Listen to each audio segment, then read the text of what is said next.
After his father passed away and he and his unruly sister grew older, a major turning point in his life was approaching. His mother sat him down one day to deliver a life-altering declaration. Without hesitation, she ordered him to become a shaman.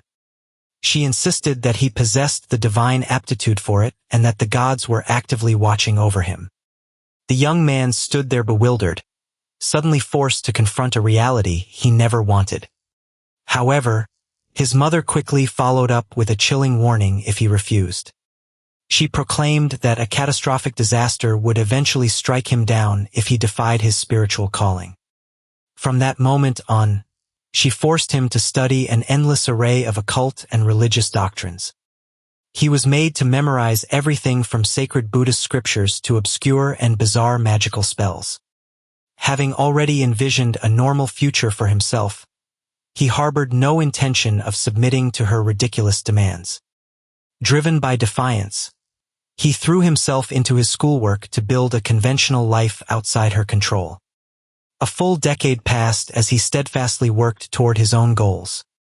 Yet just as he took his very first steps out into modern adult society, his life was suddenly cut short. He was struck down right on a pedestrian crossing, dying in a horrific car accident. As his vision faded on the wet pavement, he wondered if this was the disastrous fate his mother had warned him about. However, the true shock came when a blinding light enveloped his consciousness and he was born again. Reaching out with tiny newborn hands, he was stunned to discover that an afterlife actually existed. He was forced to come to terms with the fact that everything his mother had taught him was entirely true. He realized that some truths can only be truly grasped once a person experiences them firsthand. Now living a second life, he could only question how his story had taken such a dramatic turn.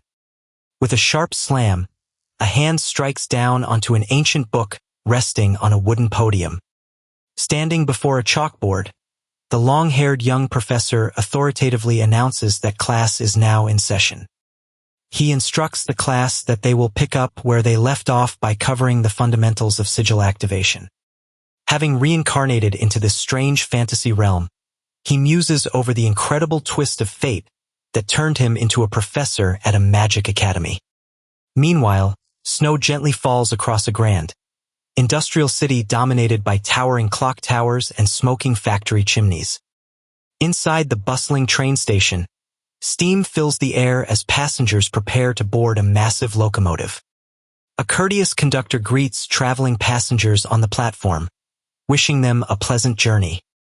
As a well-dressed gentleman approaches the train car, the conductor politely asks to inspect his ticket. The gloved passenger hands over his pass, receiving a polite thank you from the conductor. Boarding the train car, he steps inside to locate his designated seat for the long ride. Walking down the quiet hallway, he checks the carriage layout to find cabin 403. He pauses right outside the door marked with the brass plaque for cabin 403. Opening the compartment, he finds a distinguished silver-haired man sitting alone while reading a newspaper. The elderly gentleman lowers his paper slightly to greet his new rooming companion. Offering a polite nod in return, the young man wearing a top hat steps into the cabin. With a loud whistle and a burst of dark smoke, the steam train begins its departure. The heavy metal wheels clank against the rails as the engine accelerates out of the station. From above, the train car glides steadily along snow-covered tracks cut through a dense forest. It cuts through the icy wind, speeding past majestic snow-capped mountain peaks. Inside the peaceful cabin, both travelers sit across from each other, engrossed in their own reading materials. Glancing up from his book, the young man steals a quick look at the headlines on his cabin mate's paper. The front page reports that the intense civil war in the Kingdom of Uter has officially reached its end. An accompanying photograph details how the royal princess emerged victorious after a long struggle. Breaking the silence, the young man remarks aloud that he is glad to see the civil war in Uter has finally concluded. Hearing his comment, the older gentleman shoots a sharp, calculating gaze over the rim of his paper. He quickly softens his expression and agrees, admitting he was wondering when the conflict would finally draw to a close. The young man notes how fortunate it was to end before the royal prince's draft could take a heavier toll. Realizing he hasn't introduced himself, the young man presents himself as Ludger Cherish, prompting the old man to introduce himself simply as Gerard. Ludger humbly downplays his noble standing, inviting Gerard to drop all formal etiquette during their journey together. Ludger asks Gerard about his travel destination, and Gerard shares that he is headed to the imperial capital, Lindebrunn, a popular spot among tourists. Ludger acknowledges the capital's reputation for arcane engineering before revealing that his own destination is Riederbelk. Gerard reacts with surprise when Ludger announces he has secured a teaching position at Siren Academy within the empire. Impressed by his youth, Gerard compliments his talent, though a flustered Ludger humbly insists he barely managed to pass. Gerard encourages him, pointing out that many fail to get accepted at all, and that he should feel proud of his achievement. Ludger offers a grateful smile before shifting the conversation to ask if Gerard has heard the recent rumors about the civil war. He brings up whispers that the royal princess's victory wasn't delivered by grand mages or mighty knights, but by a legendary wandering mercenary named Machiavelli, whose devastating actions turned the battlefield to ash. Gerard listens intently with a stoic look, offering only a quiet and reserved response to the tale. Noticing how unfazed Gerard appears, Ludger playfully calls him out, prompting the old man to laugh it off as mere hearsay. However, Ludger secretly knows that the rumor is far from baseless. In truth, Machiavelli was merely one of the many aliases Ludger himself had assumed in his past. He had adopted that name while searching the globe for a specific artifact, right before Gerard calls out to him, breaking his train of thought. Gerard warmly asks whether he will be starting his teaching tenure at the academy right away. When Ludger reveals he will be instructing second-year students from the start, Gerard is visibly shocked. Gerard flinches with a sudden glint in his eyes, realizing the young man's abilities must far exceed his initial expectations. Ludger notices Gerard's abrupt change in demeanor and asks in confusion what is wrong. Looking toward the window with growing unease, Gerard stammers as he senses something troubling outside. Before Gerard can even finish his sentence, a sudden disturbance cuts him off completely. A deafening explosion suddenly erupts outside, engulfing the surrounding area in fire and smoke. The shockwave jolts the carriage violently, throwing both men off their seats as screams echo throughout the train. Ludger scrambles to his feet asking if the engines blew, but Gerard firmly insists the train's arcane magical protections make an accidental breakdown impossible. A sharp shattering noise cuts through the air, causing Gerard to freeze in complete horror. Gerard realizes they are under a deliberate attack, leaving Ludger stunned that anyone would dare assault a magic-shielded train. Ludger quickly deduces that armed bandits must be targeting a wealthy merchant or noble on board, alarmed by the brutal explosion. Gerard warns that a powerful mage must be among the attackers to have successfully bypassed the train's magical defenses. Gerard suggests they find a place to hide, but Ludger decides to take the lead to ensure their safety. With a sharp and analytical gaze, Ludger prepares himself for whatever danger lies ahead in the next carriage. As Ludger steps into the long hallway of Car 4, he observes that the entire corridor is completely deserted. Gerard anxiously wonders if the other passengers have locked themselves inside their cabins, prompting Ludger to note that those rooms are also magically reinforced. However, Gerard quickly realizes that since the train's main exterior barrier was breached, the individual cabin protections have likely failed as well. Looking down the empty hallway, Ludger questions why no fleeing passengers have come their way from Car 3, where the explosion occurred. Gerard reasons that if he were one of the bandits, he would have targeted the wealthy passengers in Car 1 first. Ludger nods in agreement, realizing that since the attackers are likely focused on the first-class carriage, they are temporarily safe for now. Just as Gerard suggests fleeing to the caboose to wait for the border patrol, a sudden shadow swings past the window behind them. With a deafening crash, an armed bandit shatters the glass and breaks directly into the passenger corridor. Reacting instantly, Ludger steps in front of the startled Gerard and commands him to stand back. Gerard quickly notices that something is deeply wrong with the intruder, whose bloodshot eyes suggest he is not in a normal state of mind. Without a moment's hesitation, the masked assailant lunges forward, thrusting a sharp dagger directly at Ludger.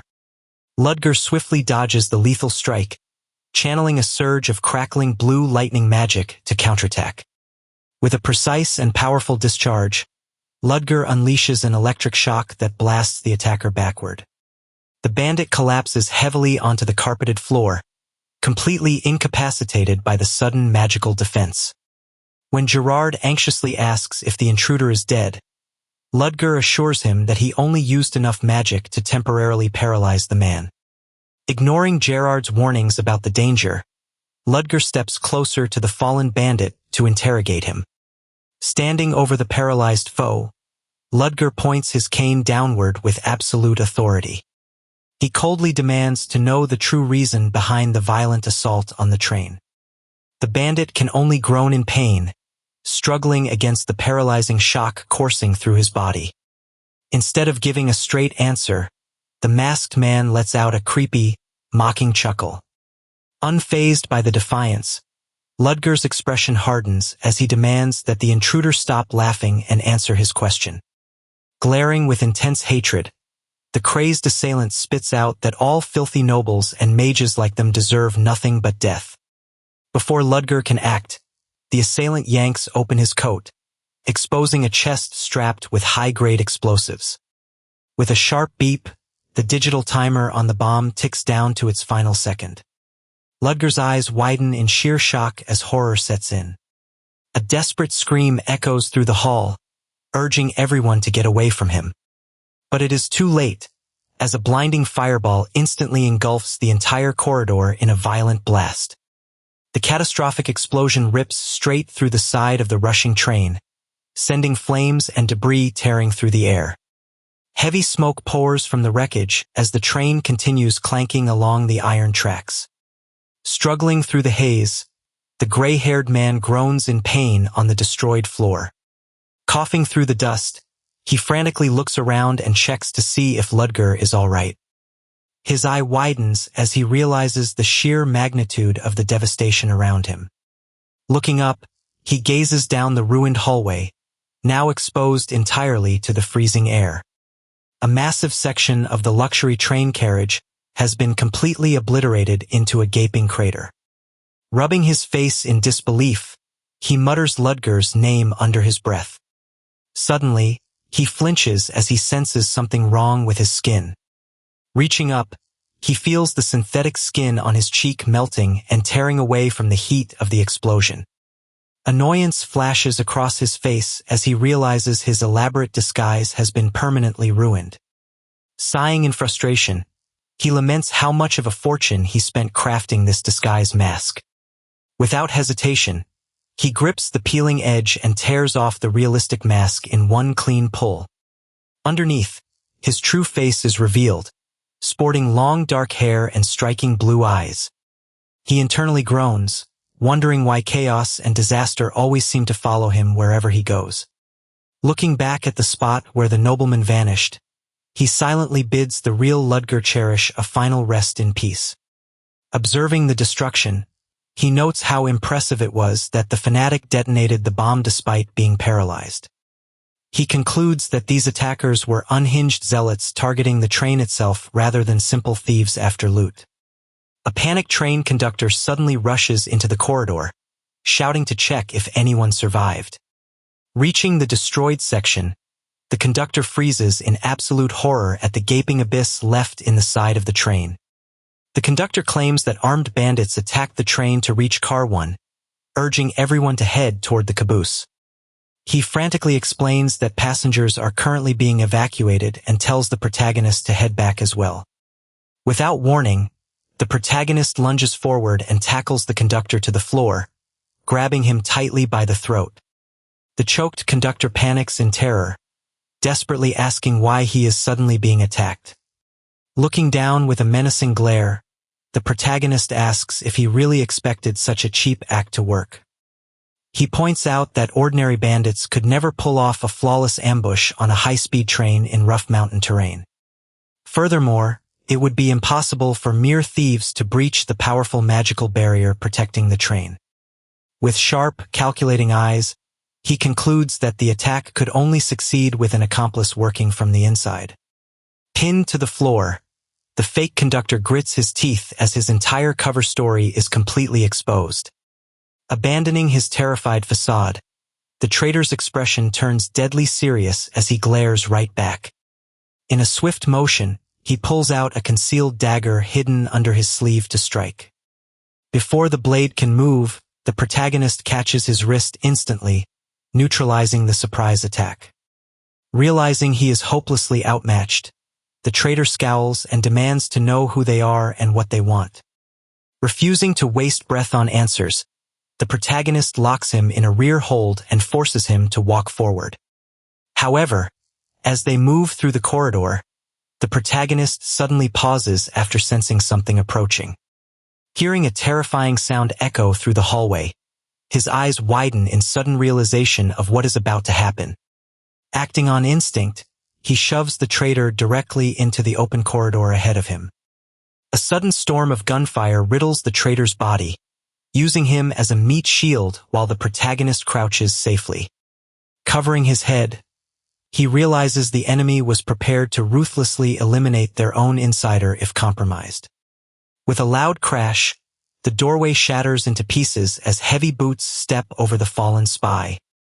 A squad of heavily armed mercenaries bursts in, shocked to see someone still standing after their spray of bullets. Standing near the damaged wall, the protagonist turns to face the intruders with an unbothered expression. Determined to finish the job, the mercenaries cock their submachine guns and prepare to fire.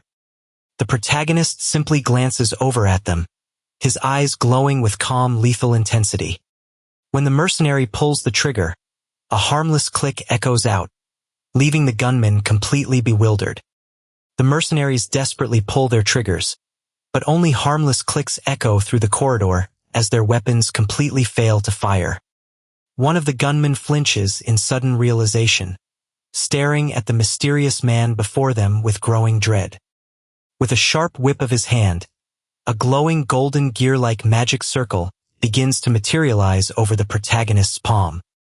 The mercenaries watch in sheer terror as the golden gears spin rapidly, realizing they are facing a powerful mage. They quickly piece together that their firearms were rendered useless by the protagonist's mysterious magic. The protagonist's eyes narrow slightly, sensing an unexpected shift in the surrounding mana. Suddenly, a loud metallic clang rings out as the protagonist's spell is abruptly shattered right before his eyes. He stares in disbelief, realizing someone has just cast a direct counterspell against his magic. From the shadows of the corridor, a cold, mocking voice breaks the silence. A hooded figure crackling with blue lightning steps forward, surprised to find another mage aboard the train. The enemy mage commands the protagonist to surrender, promising a painless death if he complies. Sizing up his opponent, the enemy mage assumes the protagonist must be around the fourth circle since there was no prior intel on him. The protagonist remains completely silent, calmly analyzing his surroundings and calculating his next move. He notes that roughly 10 minutes have passed since the initial explosion rocked the train. Looking out at the stormy mountain pass, he realizes they are far from safety and reinforcements won't be coming. Realizing he has to handle this situation entirely on his own, a plan quickly forms in his mind. Without warning, the protagonist dives straight through the shattered train window and vanishes into the freezing storm. Stunned by the reckless move, the enemy leader barks orders at a mercenary named Hansen to go and check the window. Hansen peers out into the blinding wind and rain, but finds absolutely no trace of the protagonist. Turning back to his commander, the mercenary reports that the target truly seems to have jumped off the speeding train. But before he can even finish his sentence, a blade suddenly pierces straight through the ceiling, killing him instantly. Panic erupts in the hallway as the leader realizes the protagonist is actually lurking directly above them on the roof. The mercenaries are left bewildered, wondering if the protagonist used a levitation spell to pull off such a feat. Terrified by the sheer impossibility of keeping up with a speeding train, the leader screams at them to stop questioning and attack. Knowing that numbers mean nothing against a mage of this caliber, the remaining mercenaries sprint forward to confront their deadly foe. Hoping to buy time, the mercenaries decide to split up, leaving a small group to delay the mage while the rest rush toward Car 1. Without hesitation, the attackers open fire, spraying a barrage of bullets down the narrow train corridor. Sensing the incoming fire, the young mage nimbly dodges through the hallway, annoyed by their relentless assault. Noticing his movement, the mercenaries shout to each other that he is making a run toward the caboose and scramble after him. As he passes through the doorway, the young man swiftly slides a gloved hand across the latch to set up his next move. The instant the mercenaries burst through the entrance, a hidden explosive spell detonates in a violent fiery blast. Reeling from the shockwave, the surviving mercenaries realize to their horror that they fell directly into a calculated trap. The leader stares in utter disbelief, shocked by how insanely practical and cold-blooded this mage's combat tactics are. He realizes this opponent isn't acting like a typical mage, but rather like a seasoned hunter or a ruthless mercenary. Before they can recover, loud metallic clinks and creaks echo through the floorboards beneath their feet. The leader's eye twitches in horror as a grim realization dawns on him. Panic surges through him as he dashes forward, screaming to his men that the mage is uncoupling the train cars to break away. He furiously curses his own foolishness for not realizing sooner that the mage had no intention of wasting time fighting them. Desperate to stop him, the leader sprints full speed down the narrow hallway. Suddenly, a blinding burst of light erupts at the end of the passageway. Outside in the bitter snowstorm, the rear carriage separates completely and begins falling behind on the tracks. From high above, the growing divide between the speeding train and the stranded rear car becomes painfully clear.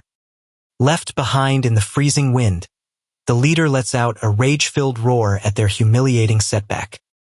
His subordinate curses in frustration, insisting that they cannot abandon the entire operation just because of one man. Gritting his teeth, the leader vows to hunt down and slaughter the young mage, having etched his face into memory. However, before he can even finish his threat, an icy shudder runs down his spine as the air grows unnaturally heavy. A staggering, suffocating wave of pure mana violently saturates the surrounding space. Terrified by the sheer pressure, the mercenaries spin around in a frantic search for the source of this monstrous energy. The leader's eyes widen in absolute terror as he gazes back into the gloom. There, towering over them, stands the young mage surrounded by a magnificent, glowing golden clockwork magic circle. With a cold, piercing glare, the young mage holds out his gloved hand as a magnificent golden clockwork spell unleashes. The leader's mind reels in utter shock, unable to comprehend how the mage suddenly appeared right behind them. Panic sets in as he realizes they have stepped directly into a deadly, calculated trap. Without hesitation, the mage slams his spell into the floor, detonating a wave of destructive golden magic. Lethal beams of golden light slice down the dark corridor, cutting down the helpless attackers instantly. A blinding flash of magic consumes the entire train car in a searing burst of energy. As the destructive light surges past, the leader desperately screams out to his men. Terrified, he tries to order an immediate retreat before his voice is cut off by the light. With a gentle flick of his gloved wrist, the young mage clears away the lingering haze. Gazing across the silent hallway, the young mage calmly wonders if the battle is finally over. To his surprise, the heavily scorched leader staggers upright, missing an arm, as the mage dryly notes his survival. Coughing up blood, the mutilated assassin leader demands to know why he slaughtered his comrades. The leader accuses him of lacking a conscience, claiming his men gave their lives to change the world. Interrupting his frantic speech, the mage scoffs in utter amusement at the assassin's words. He mockingly calls the leader completely insane, taking the remaining survivor off guard. The mage coldly points out that they were the ones who ambushed him with lethal intent in the first place.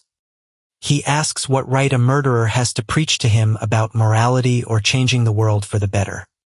Looking at the blood-stained train windows, he demands to know if the leader preaches the same nonsense to his own innocent victims. Reminding him of his previous death threats, the mage completely dismisses his hypocritical accusations. Adjusting his gloved hand, he admits that he originally planned to walk away without any bloodshed. However, that peaceful option vanished the moment they saw his true face. Knowing they would hunt him endlessly, the mage explains that he can only sleep peacefully knowing they are all dead. Before the leader can even finish his scream, a massive spike of solid ice erupts right through his body. With the final threat permanently silenced, the young mage stares ahead with cold, unyielding eyes. Heavy armored boots step forward with deliberate weight onto the blood-red carpet. A heroic knight clad in white armor emerges through the shattered ice, her long ponytail swaying softly. The young mage stands beside the frozen remains of the threat, calmly asking if she is all right. Looking over the slain assailants bisected by ice, he reassures her that the immediate danger has passed. With a proud smile and eagles soaring behind her, she boldly declares that the Knights of Cold Steel have arrived. Meanwhile, in another car, heavy, rhythmic banging echoes loudly against the closed doors. Masked terrorists open fire in a frenzy, stunned that the Knights manage to approach using levitation magic despite the harsh weather. Unfazed by the barrage, a knight raises his arm, effortlessly deflecting every bullet off a glowing blue barrier. Gathering condensed mana around his body, the knight prepares to launch an explosive counterattack. In a flash of light, he dashes directly into the middle of the armed squad at breakneck speed. The lead gunman gasps in utter shock as the knight appears right before his eyes. With a brutal sweeping blow, the knight smashes through the ambushers in one fluid motion. He glides past the terror-stricken gunman, leaving the man wide-eyed with horror at his sheer power. A painful scream echoes down the corridor, followed by a heavy thud as the final gunman collapses. Tapping his earpiece, the knight calmly reports that cabin 2 is completely clear of hostiles. In another car, a fellow knight checks in, confirming cabin 1 is secure and the passengers are safe. Receiving the reports over comms, the vice captain listens closely as her team confirms the entire train is secured. Pleased with the result, Vice Captain Veronica commends her squad and orders them to escort the passengers safely to the next stop. Shortly after, the train pulls into Reederbelk Station, where relieved travelers begin stepping onto the sunlit platform. Inside a private compartment, the young mage sits comfortably with his legs crossed, gazing quietly out the window. Veronica steps into his cabin, asking if he sustained any injuries during the sudden terrorist raid. He politely assures her that he is fine thanks to her knights, explaining he was merely lost in thought. Placing a gloved hand over her chest with a confident smile, she formally introduces herself as Veronica DeVille. As he begins to introduce himself in return, he suddenly pauses, caught off guard by something outside. Hearing heavy footsteps approaching down the hallway, Veronica glances toward the door, wondering what is happening. An officer approaches Veronica, asking if she is in charge of the Knights, to which she introduces herself as Vice Captain Veronica DeVille. Flashing his badge, Inspector Lemlis introduces himself from the Metropolitan Police Agency and explains he is investigating the train attack near Arrett Mountain. Veronica confirms that her knights eliminated every single attacker, earning Lemlis's praise, though he quickly adds a troubling caveat. Overhearing from inside the compartment, the young man flinches as Lemlis notes that something about the official report was deeply suspicious. Lemlis reasons that because this is an arcane-engineered train, even with a wizard present, the attackers breached its defenses far too effortlessly. Realizing the dark implication behind his statement, Veronica's eyes widen in sudden shock. The detective reveals his belief that an insider aboard the train acted as an accomplice to assist the terrorists. Pondering the theory, Veronica admits it makes sense, though Lemlis clarifies it currently remains a working possibility. Lemlis assures her that once all passenger identities are verified, everyone will be sent on their way, which Veronica agrees to. Turning back inside, Veronica tells the protagonist that as long as he remains honest during the check, there will be no issues. On the surface, the young man maintains a serene and polite expression. However, internally, sheer panic sets in as he realizes he is in deep trouble. Although the identity and ticket of the real Gerard are fully legitimate, a catastrophic problem remains. Because he is currently occupying a young body, he looks nothing like the 40-year-old man recorded on Gerard's ticket. He realizes that a simple background check will immediately expose his fake identity, leading straight to execution or severe torture. Knowing that police knights are surrounding the train outside, escaping on foot is completely out of the question. Outside, railway conductors and authorities are already strictly cross-checking every single document. To make matters worse, Vice Captain Veronica is notorious for showing absolute, unyielding cruelty to anyone suspected of wickedness. Although she offers him a pleasant smile right now, he knows it is only a momentary facade. The second she suspects him of deception, she will ruthlessly eliminate him on the spot. A voice suddenly breaks his spiraling thoughts as Lemlis notices his tension and asks if he is all right. Holding the passenger log, Lemlis reassures him not to feel overly pressured, explaining he only needs to check his ID. Lemlis politely asks to see his ticket, and the young man hands it over to the detective. Reviewing the passenger roster for room 403, Lemlis sees two names listed, a young man named Ludger Cherish and an older man named Gerard. Narrowing his eyes with sudden suspicion, Lemlis glances up from the paper and sharply asks where the second guest is. The young man explains with a tense expression that Gerard was swept away by a bomb blast after the attack, falling off a cliff while the train was passing the Arat Mountains. Lemlis narrows his eyes, letting out a suspicious hum as he carefully processes this explanation. The protagonist nervously gulps, hoping his fabricated story holds up under the investigator's intense scrutiny. Just as the tension peaks, a voice suddenly calls out from behind, halting the interrogation. Veronica steps forward to declare that the young man was never a suspect to begin with, catching Lemlis completely off guard. She points out that he was actively fighting the terrorists before the guards even arrived, making it illogical for him to be an insider. Lemlis is stunned to hear this, realizing his suspicions might have been entirely misplaced. Nodding in understanding, Lemlis quickly rubs his chin and apologizes for his rudeness, begging for the man's forgiveness. Glancing back down at the roster, Lemlis finally reads the name of the passenger sitting before him. Ludger. The sudden realization of who this man is leaves both of the investigators completely dumbfounded. Both Lemlis and Veronica flinch in utter shock as they realize this young man is actually the newly appointed professor at the prestigious Siren Academy. Their suspicion instantly turns into sparkling admiration, leaving the protagonist feeling slightly awkward under their intense gazes. Seeing that his cover identity is working perfectly, a subtle, confident smile plays on the protagonist's lips. Confirming their realization, the protagonist stands up and firmly grabs his leather suitcase. Introducing himself with absolute poise, he tips his top hat and confirms his identity as the new professor, Ludger Cherish.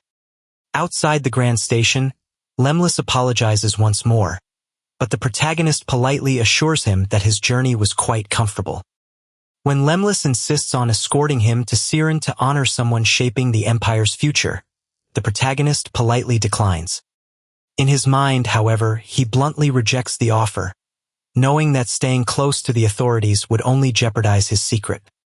Outwardly, he smoothly explains that he has personal matters to tend to first, prompting Lemlis to reluctantly back down.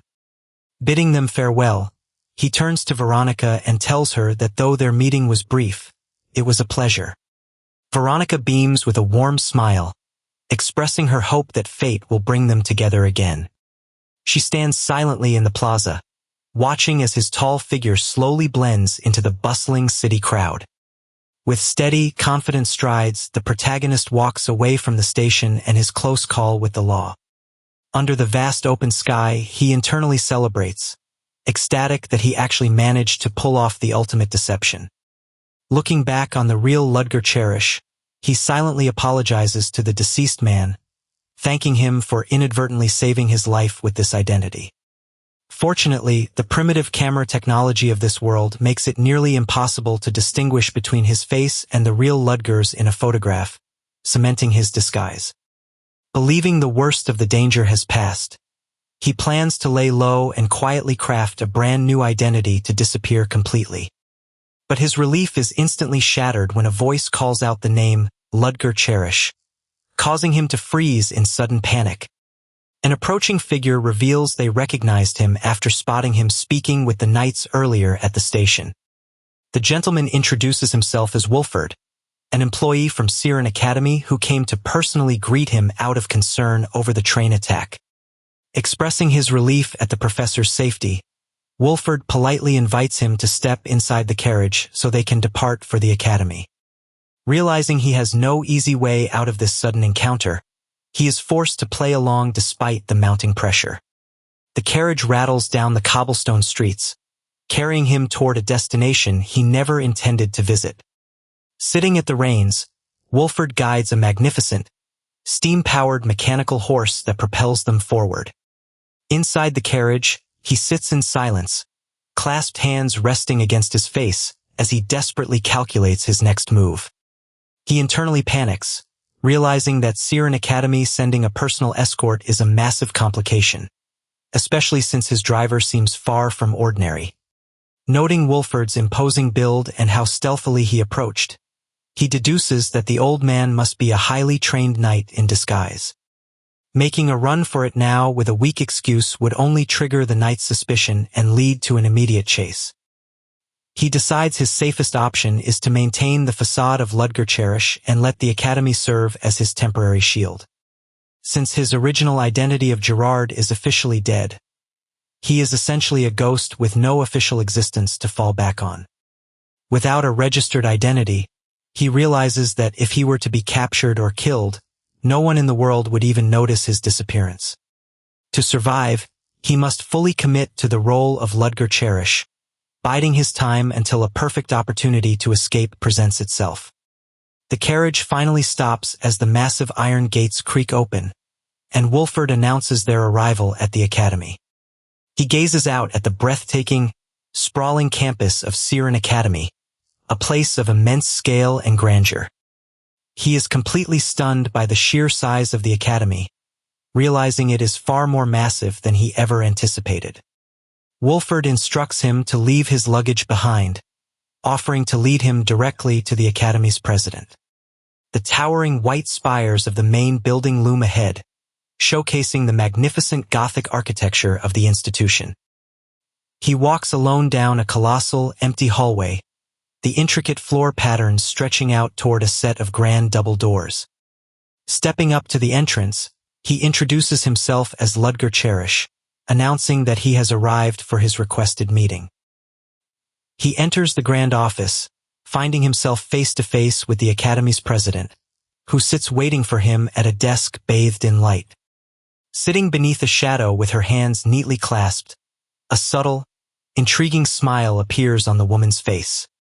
Revealing herself as Elisa Willow, the president of Siren Academy, she warmly welcomes Ludger into her office.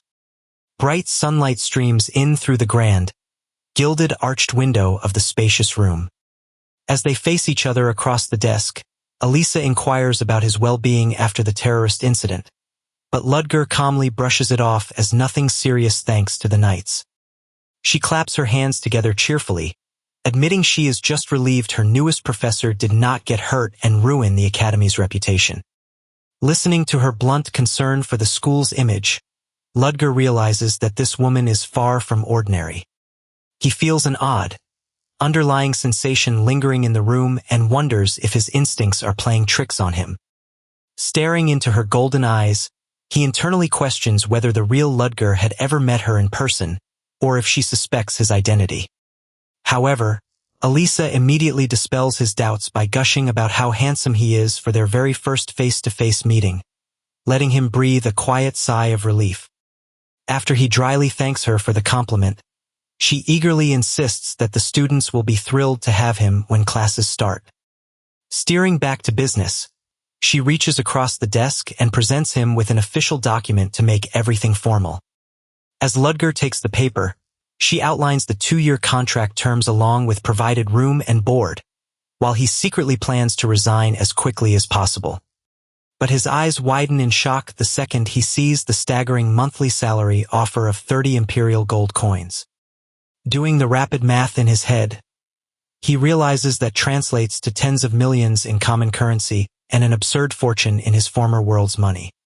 Observing his reaction, Elisa leans forward with a satisfied smirk and asks if the offer meets his standards. Ludger forces a cool facade, playing it off while admitting that the pay is certainly not bad at all.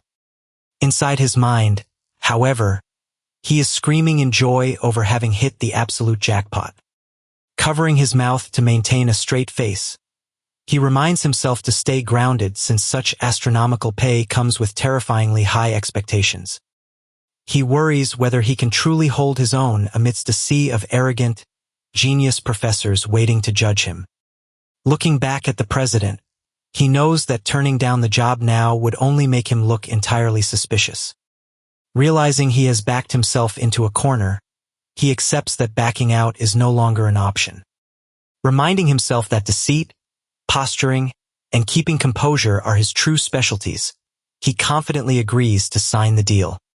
Backed by real-life experience and extensive knowledge, he reassures himself that faking his role as an elite professor is entirely within his capability. Satisfied with his decision, Elisa reaches out her hand, welcoming him as official faculty of the academy. Grasping her hand in a firm handshake, Ludger steels his resolve, telling himself he only needs to survive at Siren for 2 short years. He tells himself that if he can just survive for 2 years, he will finally be free from all his burdens. Later that night, we see the beautiful, multi-story brick house provided for him as his official residence. Sitting on a lavish sofa, Ludger notes that there are 3 weeks left before the semester begins, giving him plenty of time to prepare. He lets out a soft groan, completely surprised that the academy went as far as to grant him an entire private house. Leaning his head back with a sigh, he contemplates his next role, wondering how well he will play the part of an academy professor. Looking off into the distance, he reflects on the fact that it has already been 27 years since he first arrived in this fantasy world. Reincarnated with only the memories of his past life and no special abilities, he was left with terrible parents and had to learn how to survive entirely on his own from a young age. Despite facing countless hardships and narrow escapes, he managed to scrape by, never expecting he would one day become a professor at the prestigious Siren Academy.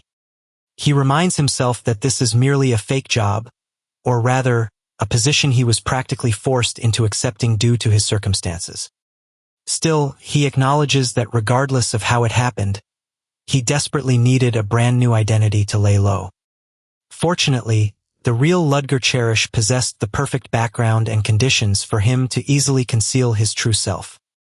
The real Ludger came from a fallen noble family in a tiny kingdom, had no living relatives, and only kept extremely formal, distant contact with his acquaintances. Realizing that almost no one would ever recognize the difference, he gulps, finding this to be the absolute perfect disguise. Standing up from his seat, he decides his immediate priority is to plan his upcoming lectures and get a proper lay of the land around the academy.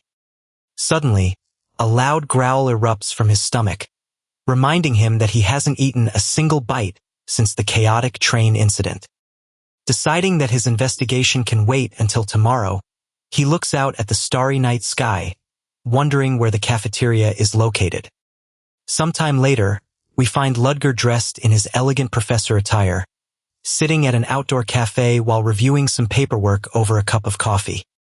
Taking a slow sip, he notes that 2 weeks have already flown by, but thankfully, his preparations for the classes have gone incredibly smoothly.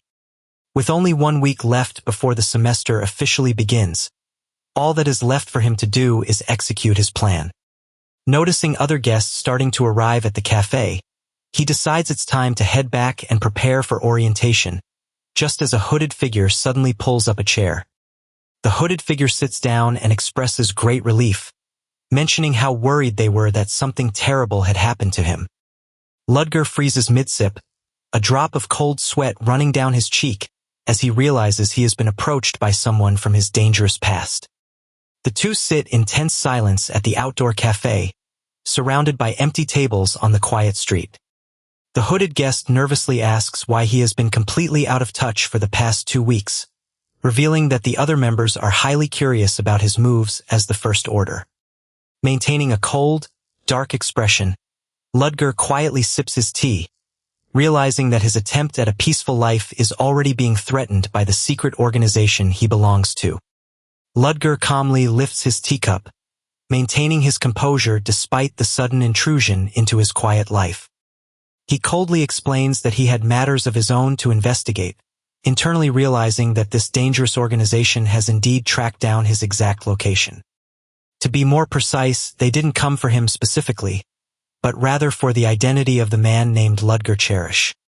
The hooded agent shrinks back in fear, nervously explaining that the recent train terrorist attack was merely an unforeseen accident caused by rebel forces.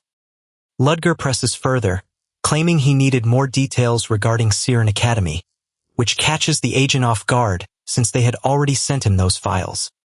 With a smooth lie, Ludger states he merely wanted to cross-reference and verify the data, prompting a quick, submissive nod of understanding from the hooded messenger. Behind his icy exterior, however, Ludger is internally sweating bullets, completely baffled by the bizarre situation he has found himself in.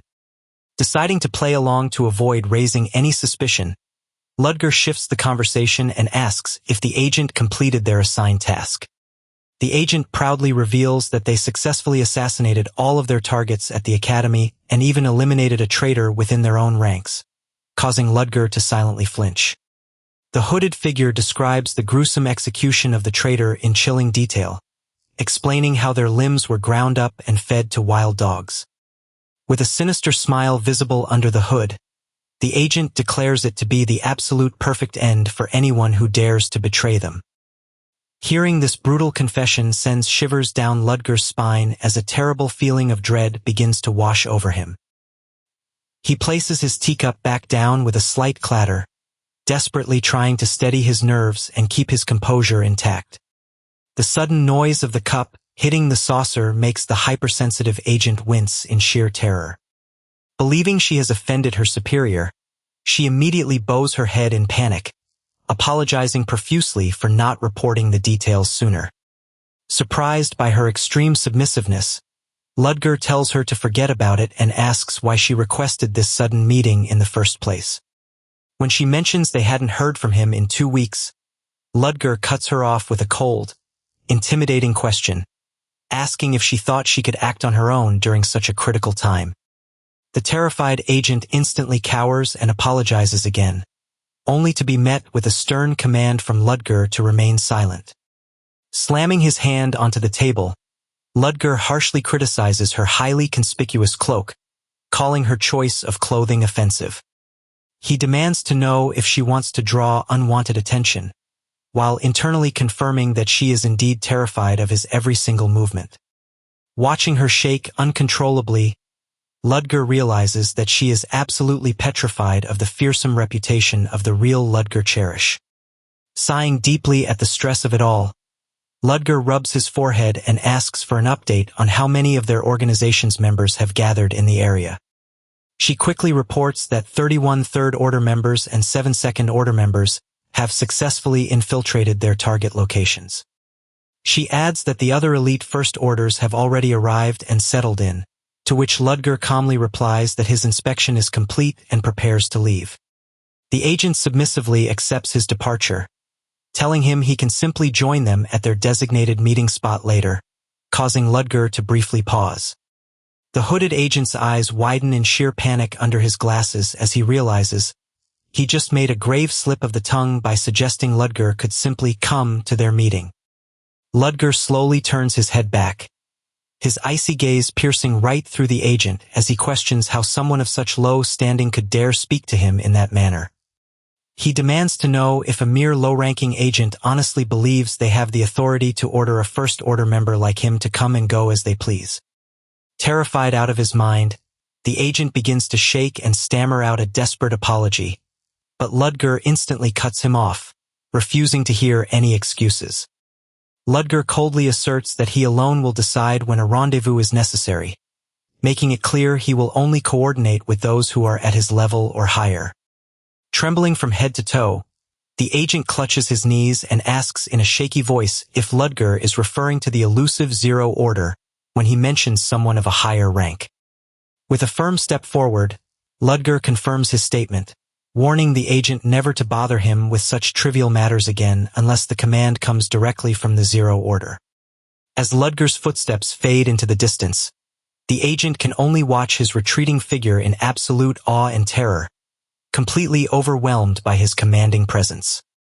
Meanwhile, Ludger is internally panicking, cursing himself for having to put on such a dangerous, high-stakes act just to keep his cover intact. He realizes that the real Ludger was far more ruthless and dangerous than he initially anticipated, making his impersonation incredibly risky.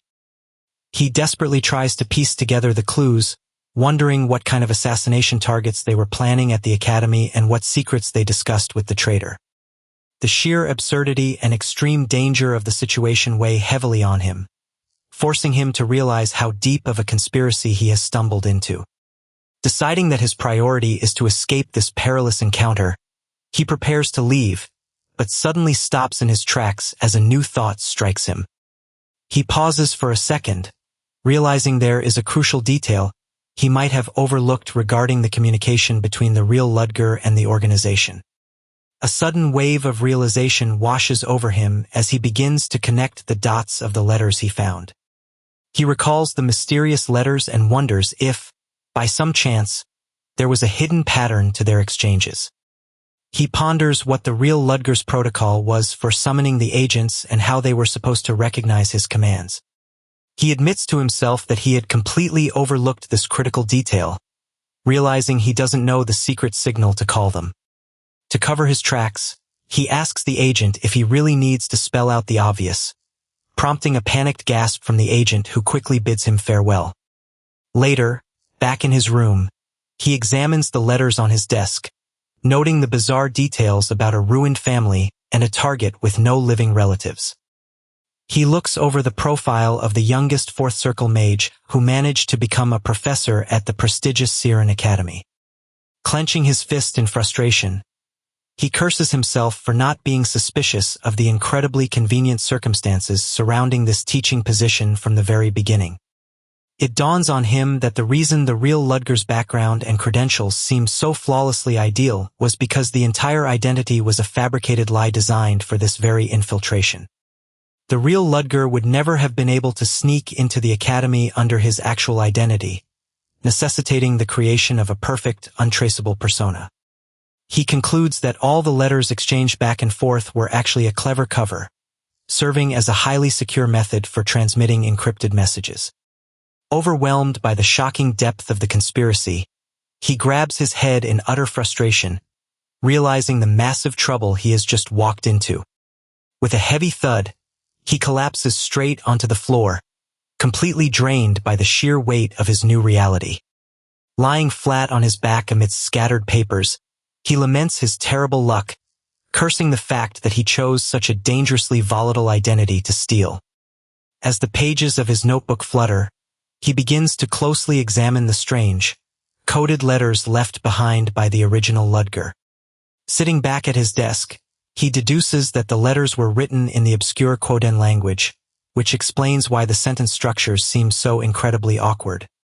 Translating the secret script, he uncovers the first directive: to infiltrate Siren Academy as a new professor, gain their absolute trust, and await further instructions. Staring at the documents, he realizes that surviving his teaching duties at the academy is no longer his only major concern. Stress washes over him as he tightly clenches his fist, the reality of his incredibly precarious situation truly sinking in. He clutches his head in disbelief, finding it absolutely ridiculous that a high-ranking executive of a powerful secret society could get himself killed so easily in a random terrorist attack. He imagines how absurdly careless the original Ludger must have been, planting dozens of spies inside the academy yet failing to prioritize his own survival. Letting out a deep, exhausted sigh, he reminds himself that there is no use arguing with a dead man, and that he must deal with the hand he has been dealt. He realizes he is now trapped between two massive factions, the prestigious Siren Academy and the mysterious secret society, neither of which can ever discover his true identity. Narrowing his eyes with sharp focus, he considers that perhaps making contact with this shadow group today was actually a blessing in disguise. He ponders the structure of this organization, recalling their hierarchy and the mysterious figure who sits at the absolute top. Based on what he gathered, the society is strictly divided from the elusive Zero Order down to the Third Order, though he still has no leads on the Supreme Leader. Even so, simply uncovering the existence of this rigid hierarchy is an incredibly massive victory for his survival strategy. His immediate priority now is to identify the other high-ranking members of the First Order who might be lurking in the shadows. If any of those high-ranking members were close acquaintances of the real Ludger, they would instantly recognize him as an imposter, making his current situation highly dangerous. He decides that his absolute best path forward is to pit the two forces against each other, using the Academy's might to wipe out the secret society. No matter how powerful or ancient this shadow organization claims to be, they are ultimately just players on a massive chessboard. If he can successfully bait the formidable forces of Siren Academy into action, the secret society won't stand a single chance. However, pulling this off means he must masterfully leak information to both sides without ever raising suspicion, a perilous tightrope walk that will test his limits. He exhales a long, tense breath, trying to calm his racing mind and prepare for the grueling path ahead. Looking down at his notes, he prepares himself for a grueling 2-year stint where every single day will be a battle of wits. Meanwhile, the grand and majestic spires of Siren Academy stand tall under the bright morning sun, completely unaware of the dangerous double agent who has just entered their gates. As students crowd the grand hallways of the academy, excited murmurs and idle chatter fill the morning air. Inside the massive, sunlit lecture hall, the second-year students begin filing into their seats, preparing for their upcoming class.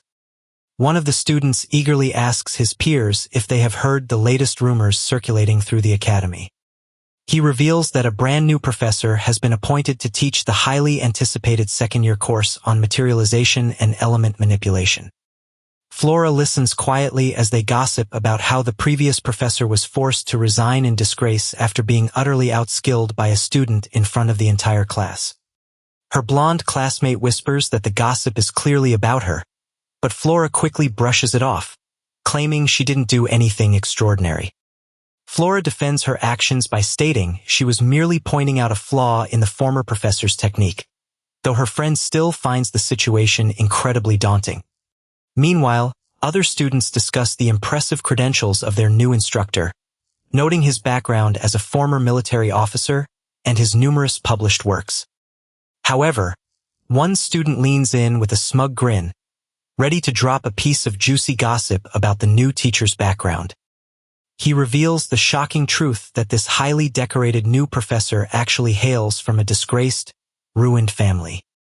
While the others laugh and assume the class will be an easy pass, Flora finds the gossip incredibly dull and sighs in disappointment. Suddenly, the door slides open, and a pair of sharp, black leather boots step firmly into the classroom. A tall, imposing figure with long, dark hair strides purposefully up the stairs toward the front podium. With a sudden, loud bang, his gloved hand slams down onto the wooden desk, instantly commanding the attention of everyone in the room.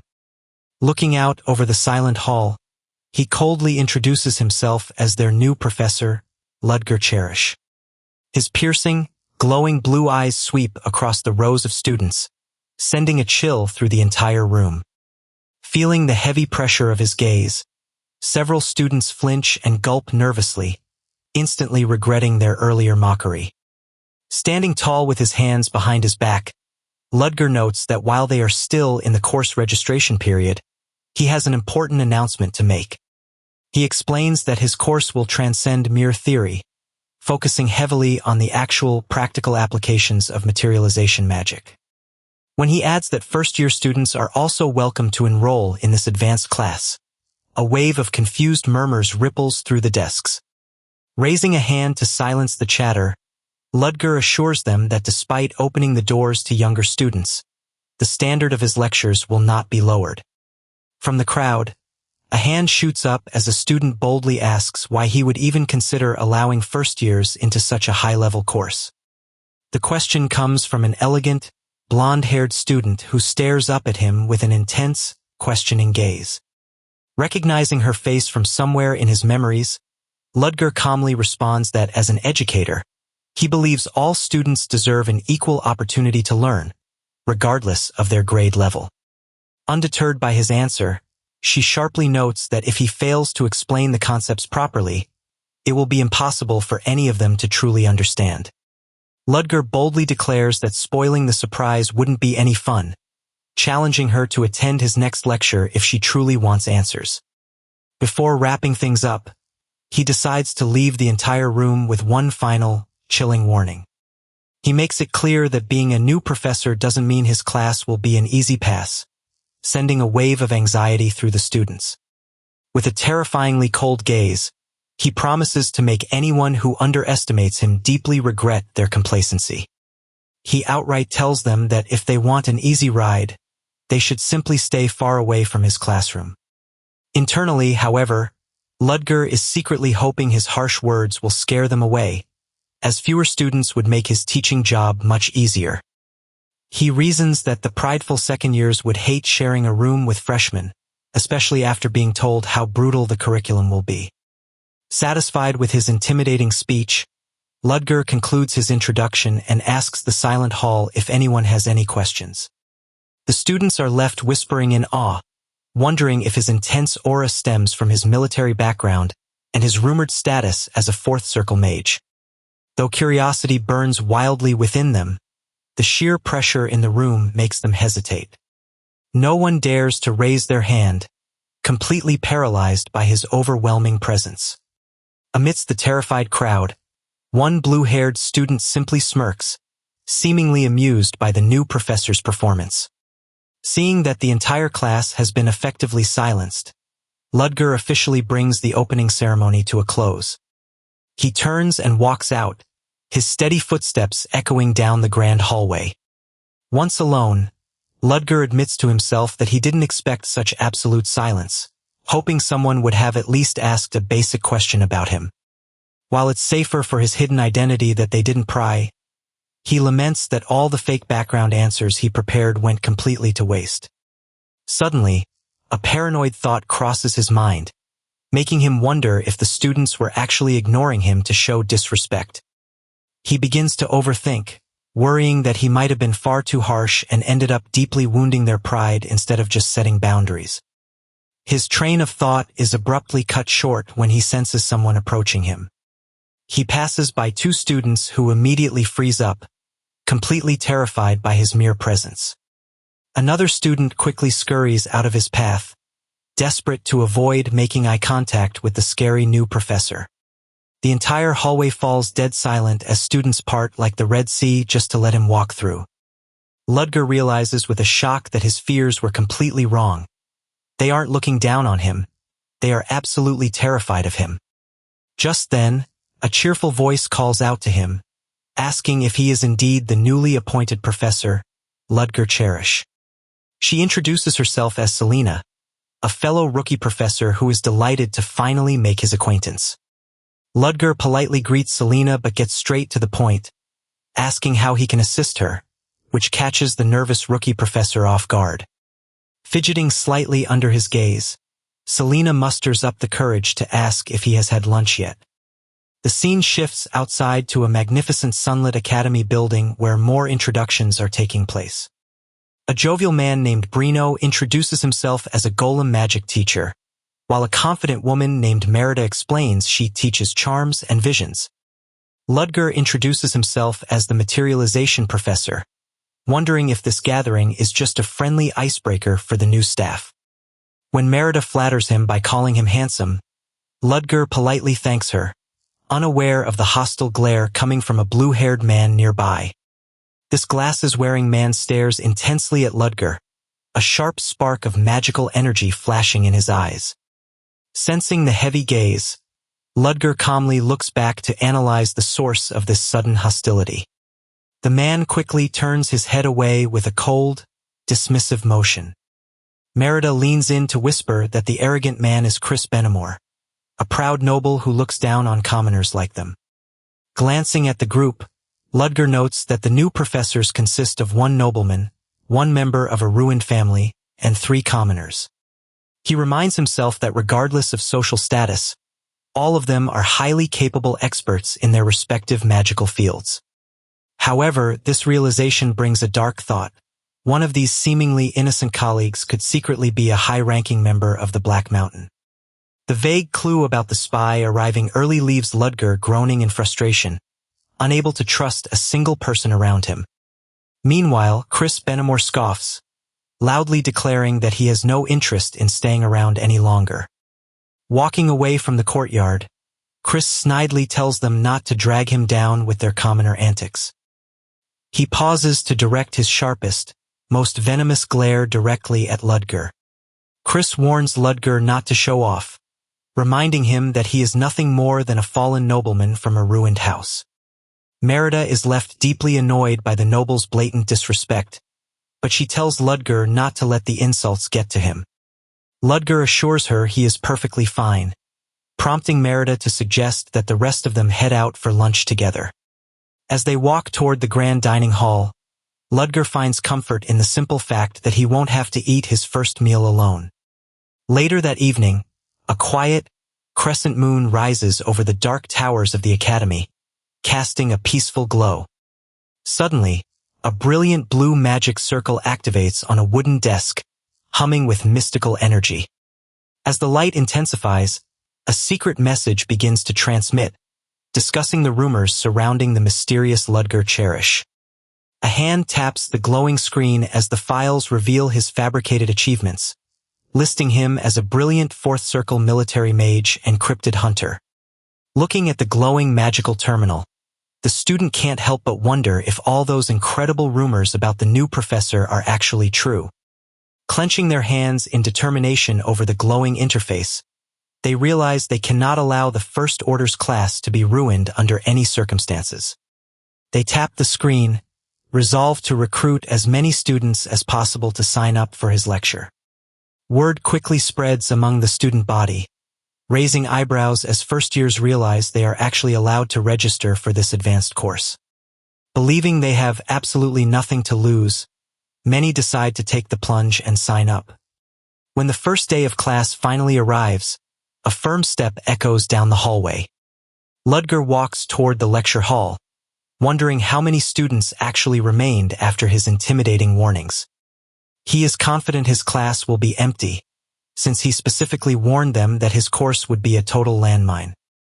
He reasons that if anyone did register, it was only because they had no other choice after being locked out of other classes.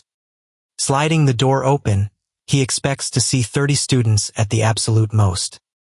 Inside, the students are already busy whispering about the mysterious post they read online. But as he looks out over the lecture hall, he is greeted by a massive, packed crowd of eager faces. Ludger is completely frozen in shock, his usual calm composure instantly shattered. He panics internally, unable to comprehend why all 80 seats in the lecture hall are completely filled. Even worse, first years are sitting right alongside upperclassmen, completely mesmerized by the intense military aura he projects just by walking in. Ludger begins to suspect a conspiracy, wondering if someone is actively trying to sabotage him, completely unaware of his secret supporter cheering him on. Trying to keep his cool, he clenches his fist and realizes he might have severely underestimated the resolve of these academy students. He reminds himself that Siren Academy houses the absolute elite from across the entire continent. His harsh warnings must have backfired, accidentally igniting their fierce competitive spirits instead of scaring them away. Letting out a quiet sigh, he realizes there is no turning back now. Left with no other options, he must play his part perfectly. Standing tall at the podium, he introduces himself as Professor Ludger Cherish, announcing that he will be teaching the overall process of materialization. He resolves to put on a flawless performance and teach them to the best of his abilities. Immediately, a student raises his hand to ask if the overall process refers to the 4 major specialties of magic. Ludger narrows his eyes, locking his gaze onto the questioning student as the first challenge of his teaching career begins. Ludger firmly establishes his authority, warning the flinching student that questions are only permitted with his permission, though he will overlook it just this once. He warns the class that future disruptions or challenges to his authority will result in point deductions, though they will also have chances to earn rewards through hard work. Taking a step forward, the professor decides to answer the question anyway, confirming that he indeed intends to teach the entire process of the 4 magical specialties. These core disciplines begin with materialization and elemental manipulation, followed by telekinesis and fortification, completing the foundation of their magical education. Together, these 4 distinct specialties form the very essence of conjuration magic. A student anxiously taps their finger on the desk, highly skeptical that a single new professor could possibly teach all 4 complex fields. Flora watches intently, silently suspecting that the new instructor is merely exaggerating his capabilities. To capture their attention on day 1, Ludger raises his wand, promising to demonstrate something truly captivating. He begins manifesting a 3rd circle fire spell called Rolling Flame, explaining how it combines heat, combustion, compression, and expansion. With effortless grace, he completes the intricate magic circle, causing a brilliant flame to blaze to life. Flashing a confident smirk, he declares that his method will allow them to cast this very formula 3 times faster than standard casting times. The classroom immediately erupts into murmurs, with students questioning if such a massive reduction in casting time is even physically possible. A blonde student glances back at Flora, asking if she believes the professor's bold claim. Flora remains doubtful, noting that altering the speed without changing the fundamental structure of the formula should be an absolute impossibility. She reasons that he would need a pre-prepared medium like a magic scroll or memory reverberation, both of which carry severe limitations. If he relies on such cheap tricks to speed up his magic, she knows she will see right through it. Leaning back with a smug expression, she prepares to be thoroughly disappointed by this new instructor. Seeing the intense curiosity in their eyes, Ludger decides to open the floor to a few questions. Eager students like Alex and Dahlia quickly raise their hands to ask if he truly improved the technique or just shortened the casting time. Ludger clarifies that tampering with a completed formula would essentially turn it into an entirely different spell.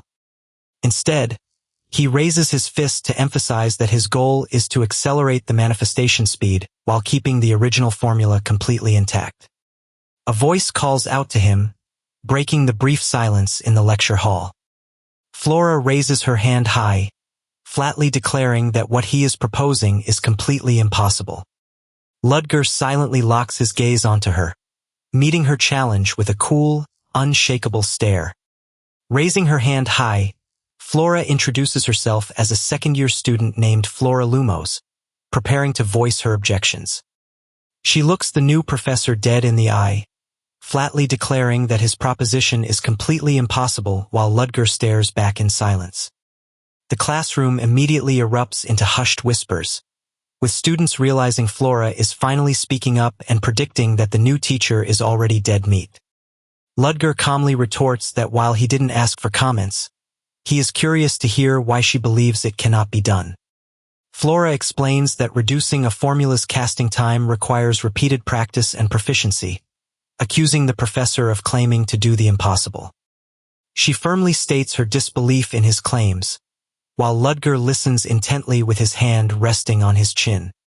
Ludger counters by asking what if he is attempting something entirely new that has never been tried in the history of magic. The sheer audacity of his claim leaves Flora utterly dumbfounded as she struggles to process his words. Turning his back to the lecture hall, Ludger explains that while traditional magic has stagnated for years, science has rapidly advanced to threaten its very existence. He looks back to clarify that he isn't saying science is superior, but rather that magic still has plenty of room to evolve. With absolute certainty, Ludger tells her she is wrong, boldly declaring that he will be the first to actually improve magic. Flora is taken aback by his shameless confidence, wondering how he can be so incredibly certain of himself. Deciding that actions speak louder than words, Ludger conjures a brilliant magic circle and asks Flora if she knows the average time to cast a rolling flame. She responds from her desk, noting that it takes a new third circle mage about 10 seconds, while a higher circle mage can reduce it to 5. Ludger agrees but specifies that he is interested in the average standard of the students sitting in this very room. Tossing her blue hair back with a smug look, Flora claims the average is 5 seconds at best, though she can easily do it much faster. Amused by her confidence, Ludger invites her to step down and demonstrate her casting speed for the entire class.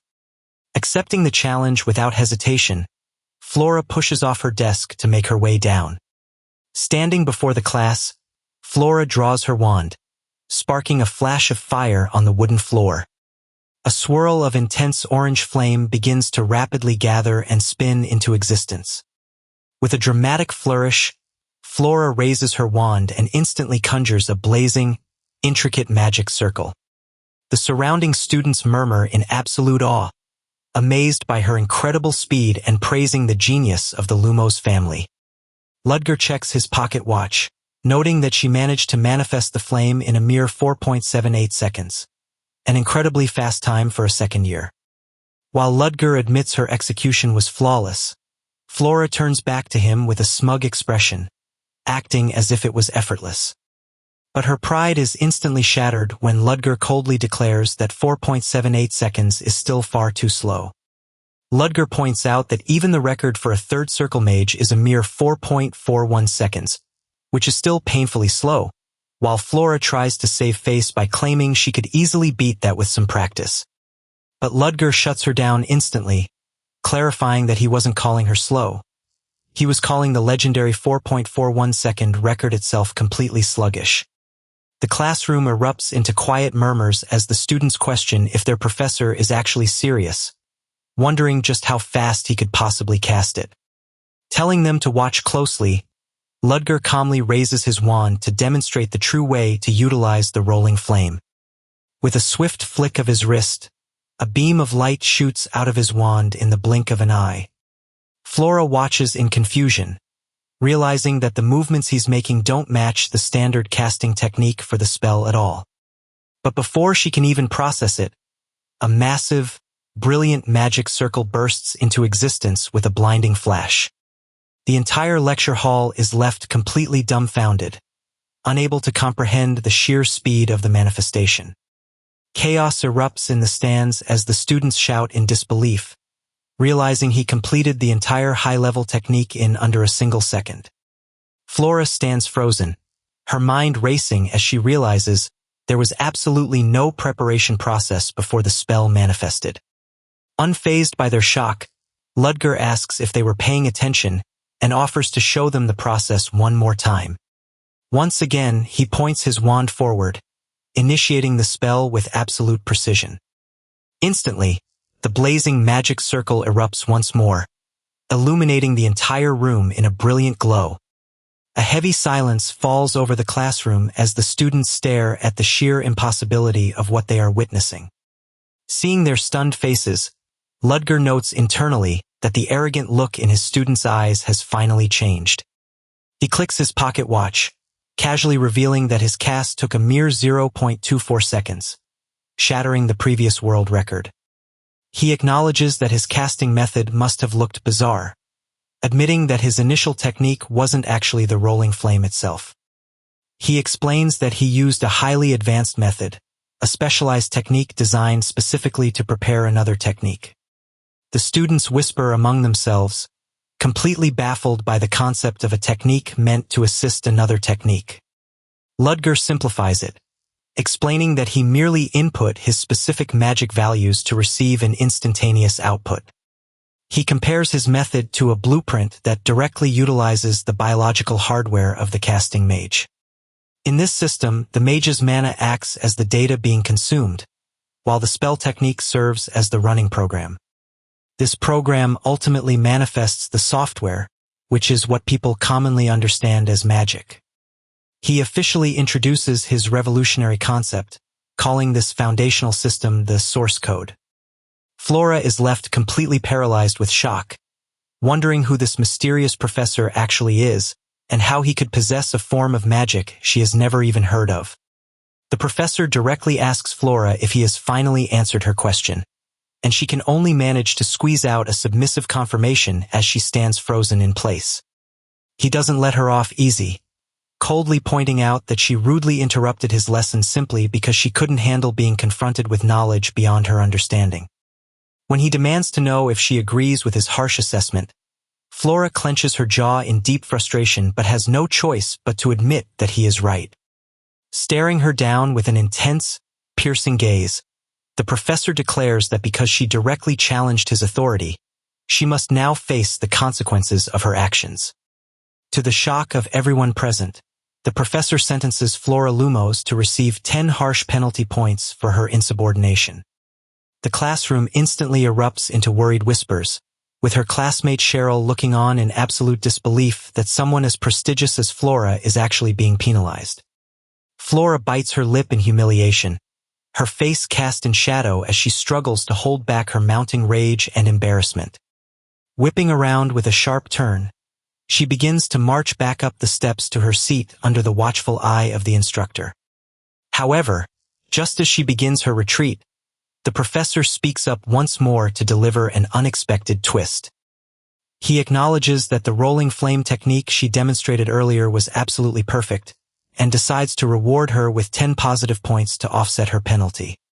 He calmly explains that he doesn't harbor any hatred towards skilled students, offering her a rare word of praise for her genuine talent. Squeezing her fist so tight it trembles, Flora reluctantly forces out a quiet thank you to her new instructor. Her peers quickly realize that the points canceled each other out, letting out sighs of relief while others merely scoff at the dramatic display. As soon as Flora returns to her desk, Cheryl leans over with deep concern, asking if she is holding up all right after such an intense confrontation. Flashing a seemingly bright grin, Flora assures her friend that she is perfectly fine and thanks her for showing concern. Cheryl is instantly relieved, marveling at how incredibly resilient Flora is to bounce back from such a humiliating ordeal so quickly. But while Cheryl happily looks away, Flora's expression immediately drops back into a cold, calculating silence. She clenches her jaw once more, her mind racing with a burning desire to uncover the truth behind this terrifyingly powerful professor. With the dramatic opening confrontation finally settled, the professor removes his heavy overcoat and prepares to officially begin his lecture. He warns the class that the revolutionary source code will only be taught to a select few students whom he personally handpicks based on their performance, urging them all to keep up. The high stakes cause a wave of tension to ripple through the lecture hall, leaving many of the students swallowing hard in intimidation. Yet, despite the immense pressure, a sense of profound awe begins to settle over the entire auditorium. One student with glasses recalls how everyone had warned him about how bizarre this new professor was, admitting that he originally had serious doubts about taking this class. But seeing the professor's sheer brilliance firsthand, his eyes sparkle with excitement as he realizes just how amazing this opportunity truly is. Before long, the academy clock chimes to signal the end of the period, and the professor formally concludes his historic first lesson. As the professor steps out of the classroom, He leaves his students with a final, stern command to review everything they learned today. The moment he departs, the lecture hall erupts with excitement as the students marvel at having witnessed an actual source code. However, the glasses-wearing student scoffed quietly, unable to comprehend why his peers were so easily impressed. That's when a smug, wealthy-looking student approaches him, mockingly pointing out how obvious it is that he lacks basic knowledge. The arrogant noble goes so far as to insult his status, claiming that this lack of sophistication is exactly why he is nothing but a commoner. Instead of firing back, the glasses student simply stares at him in dead silence, completely unfazed by the insult. He nonchalantly glances away, ignoring the noble's presence entirely as another student with blue hair walks down the steps nearby. Realizing he was being ignored, the noble fumes with rage, while the glasses student innocently scratches his head and asks if the noble was even talking to him. He quickly tries to clarify things, waving his hand in panic to assure the angry noble that he wasn't trying to mock him. Introducing himself as Javan, the eldest son of Baron Pelliot, the noble clenches his fist in fury, demanding to know how a commoner dares to look down on his high status. But the name of Baron Pelliot only draws a questioning response from someone nearby. It is the blue-haired student, who casually steps down the stairs while pointing out that Javan's family only lives on the remote outskirts of the empire. Javan merely scoffs, trying to regain his composure by muttering that Siren Academy must be accepting just about anyone these days. Without missing a beat, the blue-haired student fires back, agreeing that the academy indeed has no problem admitting the foolish sons of minor barons. Javan's face contorts with absolute rage as his pride is thoroughly shattered by the sharp retort. Losing all control, he draws his glowing wand, fiercely threatening to make both of them pay for daring to insult a noble. Even in the face of a drawn weapon, the blue-haired student remains entirely calm, staring back with cold, deadpan eyes. When the blue-haired student dares him to go right ahead, Javan flinches in shock, completely caught off guard by the lack of fear. Taking another step forward, the blue-haired student challenges him again, eager to see the consequences if Javan actually dares to launch an attack inside the classroom. He reminds the trembling noble that Siren Academy won't overlook such violence regardless of status, asking if he failed to read the school's strict rules.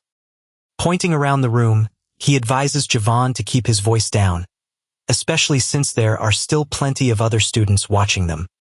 Javan quickly turns around only to realize that his classmates are indeed whispering and laughing at his embarrassing display.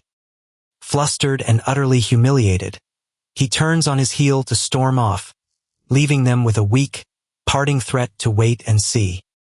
With the bully finally gone, the glasses-wearing student lets out a massive sigh of relief, thankful that the confrontation didn't escalate any further.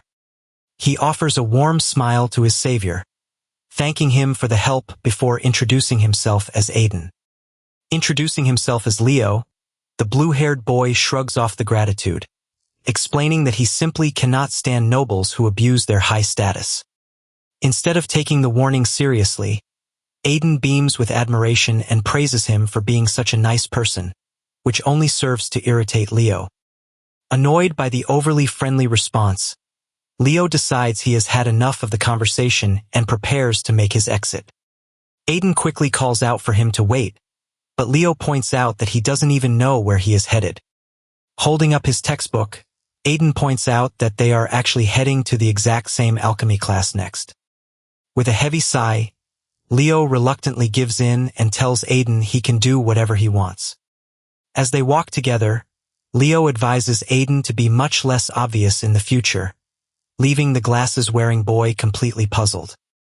Leo bluntly lists Aiden's obvious tells, from acting like a country bumpkin to showing his lack of proper magic training, forcing Aiden to sheepishly realize his own blunders. He goes on to warn Aiden that he needs to quickly learn how things work around Siren Academy, especially when it comes to the powerful second-year students. Leo begins his warning by introducing Flora Lumos, a prominent second-year student with a notoriously smug attitude. Aiden immediately recognizes her as the bold student who walked right up to the platform during their lecture. Leo warns him that Flora has a terrible personality, adding that she even drove their previous manifestation professor to resign. Next, he warns him about Irender von Exilian, the prestigious third princess who comes from the Empire's direct royal bloodline. Leo stresses that commoners like them should avoid getting involved with nobles, prompting Aiden to recall seeing the princess in their class as well. Confirming her presence, Leo prepares to introduce the final and most dangerous figure on his list. He introduces Fruden Wahlberg, a powerful second year who commands the most dominant clique in the entire academy. Recognizing the Wahlberg name as one of the three great Duke families, Aiden is relieved the leader isn't in their class, especially since Leo notes they view commoners as mere insects. However, Leo drops a bombshell by revealing that the blonde bully they just clashed with belongs to that very same faction, making Aiden realize he is already on their bad side. Accepting his grim fate, Aiden calmly asks if there are any other threats, leaving Leo to wonder if the boy has serious guts or is just incredibly slow to catch on. Leo promises to explain the rest on the way, but is caught completely off guard when Aiden cheerfully invites him to grab lunch together later. Leo immediately rejects the friendly offer, completely baffled as to why Aiden would think they are suddenly lunch buddies. Meanwhile, a mysterious silver-haired student with striking blue eyes observes them from a balcony, a knowing smirk playing on his lips. The mysterious student then strolls gracefully past the grand arched windows of the academy corridor, lost in his own thoughts. He quietly contemplates the unfolding situation with a calm, calculating expression. With a subtle smile, he admits to himself that this outcome is far better than he could have ever anticipated, delighted by how things are playing out. He reflects on how this world is fundamentally modeled after the 19th century, meaning that even with all its magic, it still lags far behind the scientific marvels of the 21st century. This technological gap is precisely why he decided to merge modern source code with magic, though he admits he never expected such an overwhelmingly positive response from the people here. He recalls how even his own master, upon first laying eyes on his creation, offered a simple "not bad" without any criticism, which was more than enough validation to keep him moving forward. While his system allows him to cast magic faster and with greater precision, he must remember that the identity he assumed, Ludger, is supposed to be nothing more than a mediocre third circle mage. Knowing he cannot rely solely on his source code forever, he resolves to be far more discreet to avoid raising any unwanted suspicion. Stopping in front of a grand set of double doors, he wonders if this is meant to be his new private office. He reaches out and slowly turns the handle, the door creaking open to reveal the room inside. To his surprise, a striking silver-haired woman is already waiting inside, turning around to greet him as he enters. She warmly welcomes him as Professor Ludger and asks how he likes the interior of his new space, catching him slightly off guard. She explains that Siren Academy provides private quarters for all its instructors, encouraging him to make himself completely at home. After taking a seat across from her, he politely asks what brings her to his office, prompting her to playfully ask if she isn't allowed to be there. He clarifies that he is simply curious about her presence, admitting with a straight face that having her there makes him a bit nervous. Amused by his honesty, she giggles and assures him there is no need to worry, reminding him that as the Academy's president, it is her duty to look after her professors.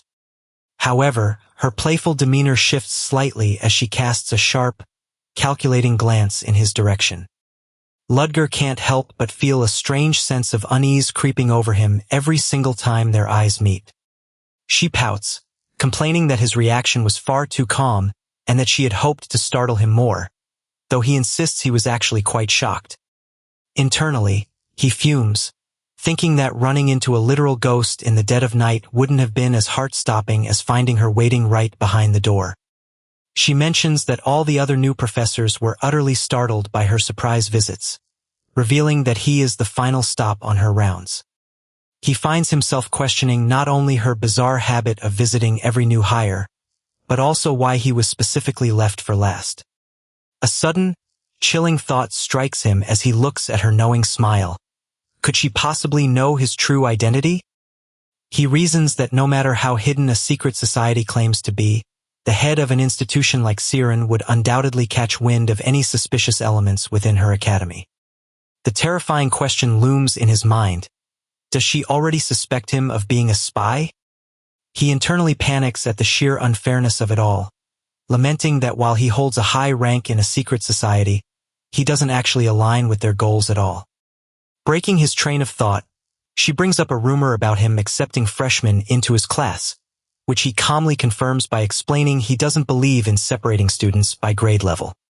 She reassures him that she doesn't object to his methods, admitting she actually agrees with them while noting that this year's freshman class has some truly incredible talent.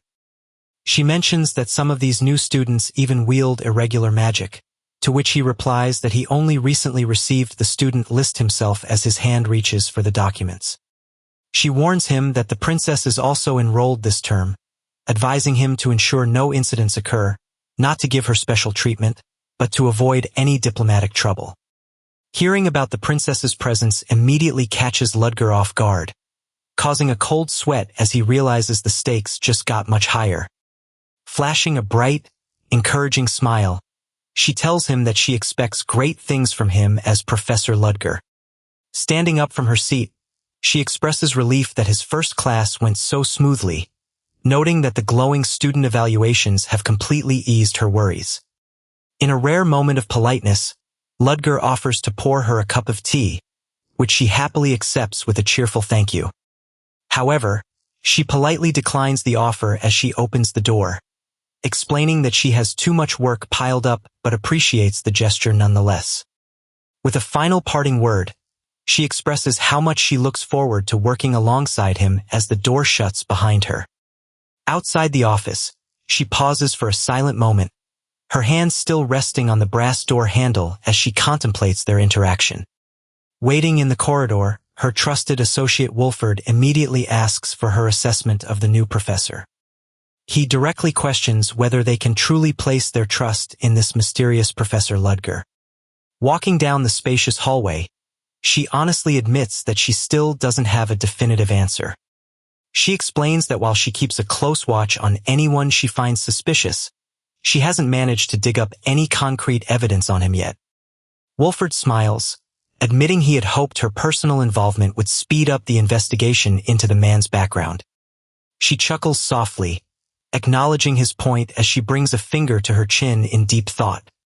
She reveals that she has already secretly cast her magic eye of bewitching on him twice, yet he remained completely unaffected.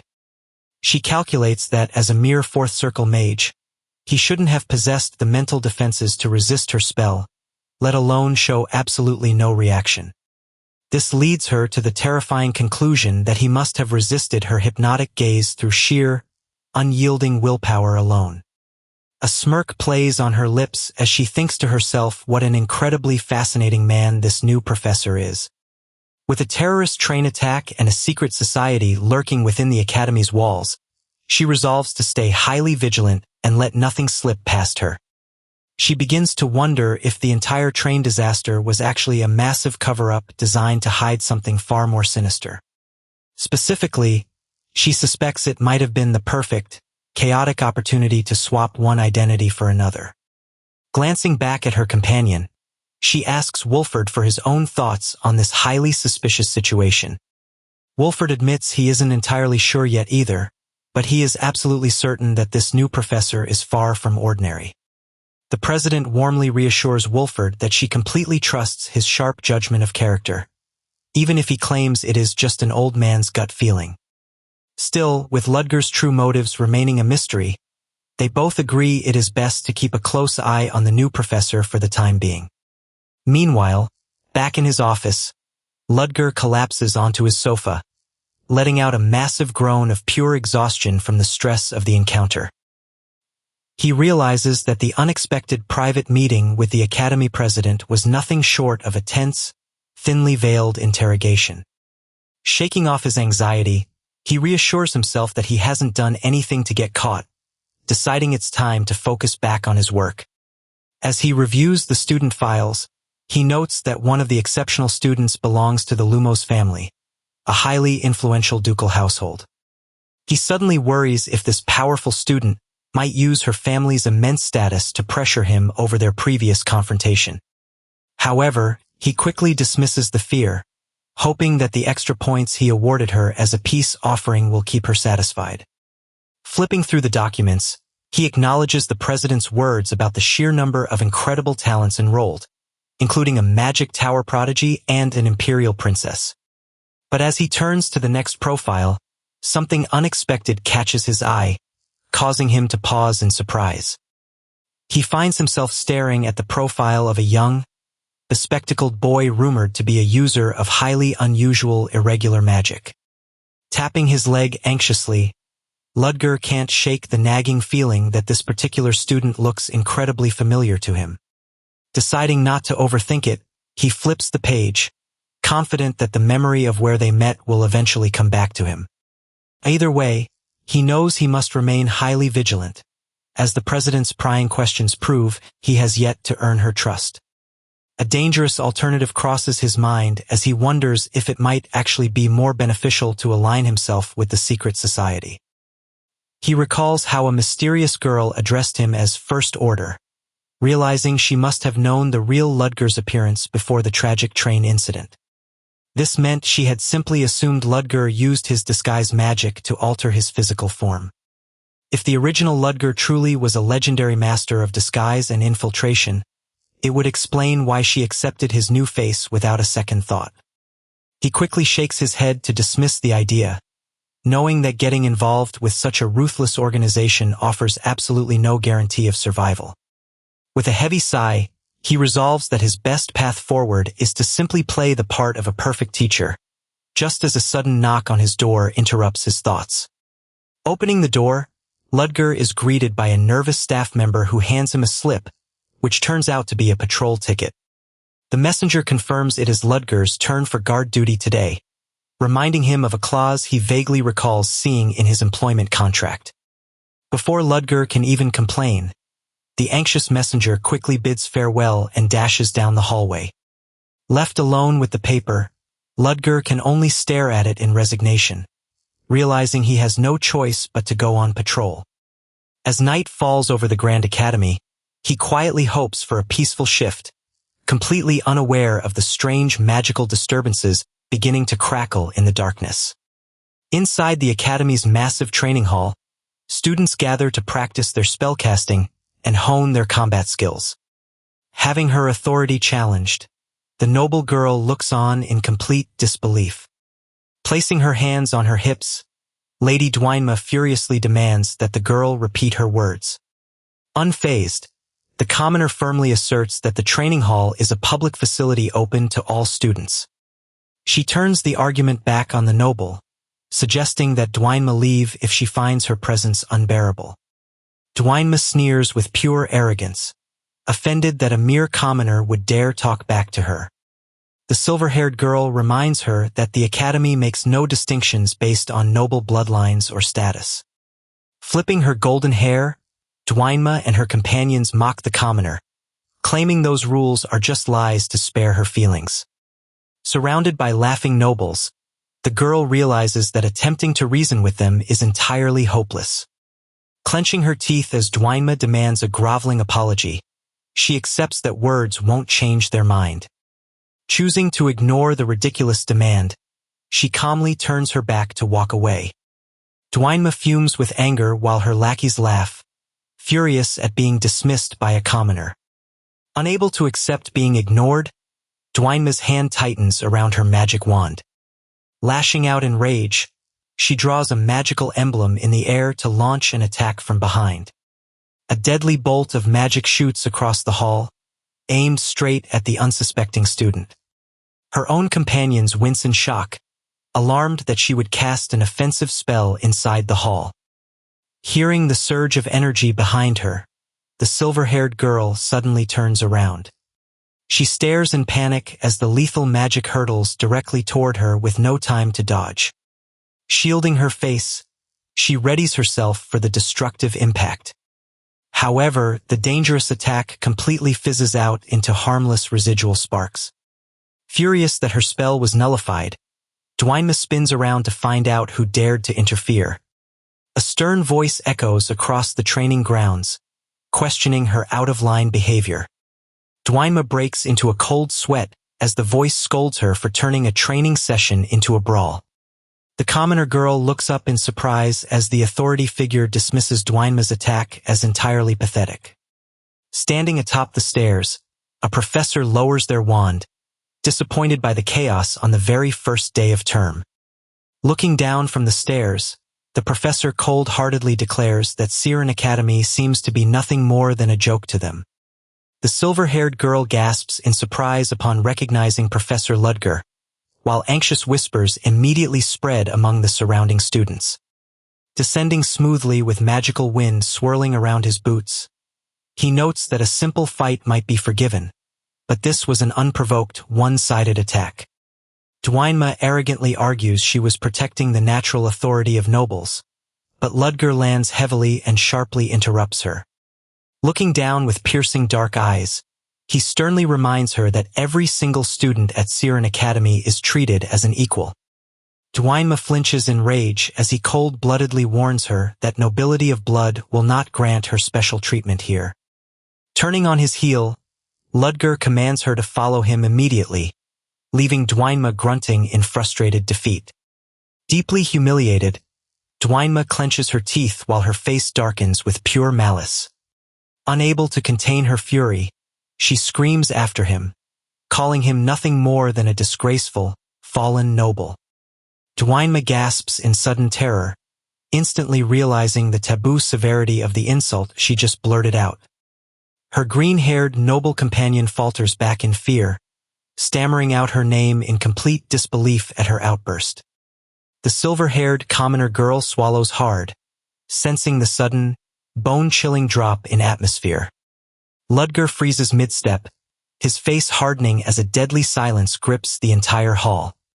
Glancing back with icy, murderous eyes, he quietly asks her to repeat what she just said. A suffocating aura of overwhelming pressure erupts from his body, forcing Dwynma to wince and shudder in primal terror. Taking a heavy, deliberate step backward, his oppressive aura deepens as he orders her to say it again.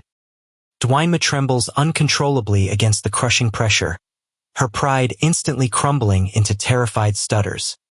His boots come down with a heavy stomp right in front of her feet, towering over her like a dark force with his face cast in shadow. He asks if he really is just a fallen noble to her. Just then, a panicked student dashes into the hallway, yelling for Professor Selena to come quickly. Reaching out her gloved hand in sheer panic, Selena gasps and desperately screams for him to wait. Despite her cries, Ludger's dark-gloved hand reaches straight toward the trembling girl. Selena screams Professor Ludger's name, desperately praying he doesn't do something extreme. However, his gloved hand merely taps Dwynma gently on the shoulder, causing her to shut her eyes tight in terror. To everyone's utter shock, Ludger calmly agrees with her statement and walks off with her, leaving Professor Selena totally speechless. Dwynma is left utterly stunned, sweating in confusion as Ludger's hand remains firmly on her shoulder. Ludger looks down at her with cold authority, reminding her that regardless of his fallen noble background, he is still an official professor at Siren. He sternly points out that disrespecting him directly challenges a teacher's authority, making Dwynma clench her jaw in fear. Before taking extreme measures, Ludger pauses his reprimand. Towering over her, he unexpectedly acknowledges that as a young student, adapting to this prestige academy isn't easy. He decides to let her disrespect toward him slip with a simple warning, but insists she will still face discipline for harassing her classmate. Turning his attention toward Lynn, he asks if she was harmed, expressing genuine relief when the young girl nervously reassures him she is okay. He then hands the rest of the situation over to Professor Selena, who flusteredly accepts the task. With his eyes heavily shadowed, Ludger strides away in silence, leaving the entire courtyard frozen in shock. Holding her uniform in disbelief, Lin realizes with a fluttering heart that the cold professor actually remembered her name. She thinks back to his massive classroom, wondering how he could recall a single commoner among 80 aristocratic students. She recalls his stern expression when he declared his fundamental belief about the academy. Clutching her chest, Lin softly repeats his words, deeply moved by his belief that every student at Siren is truly equal.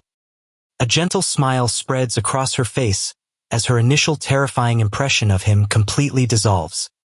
She realizes that beneath his intimidating exterior, he is a mentor she can truly place her trust in. In an adorable chibi moment, she slaps her cheeks with full determination, vowing to give her absolute best in his class. As night settles over the academy, quiet darkness envelopes the lush trees under a starlit sky. On a lonely bench beneath a lamppost, Ludger sits slumped over, groaning softly in extreme discomfort. He clutches his throbbing head, wincing from an excruciating migraine tearing through his mind. With his gloved hands trembling violently, he reaches deep into his coat to pull out a small medicine bottle. Struggling against the blinding pain, he rapidly downs the remedy. As the medication takes effect, Ludger exhales in immense relief, grateful he brought his pills along. He grips his forehead in frustration, exasperated that his chronic condition decided to strike right in front of everyone. Thinking back to the training hall, he remembers feeling the first warning signs of his episode right as he stepped inside. In a comical memory, he recalls trying to rush away before Dwynma's loud outburst forced him to intervene despite his agonizing headache. He tries to convince himself he was polite to Dwynma, though deep down he worries his pain-racked expression made him look terrifyingly strange.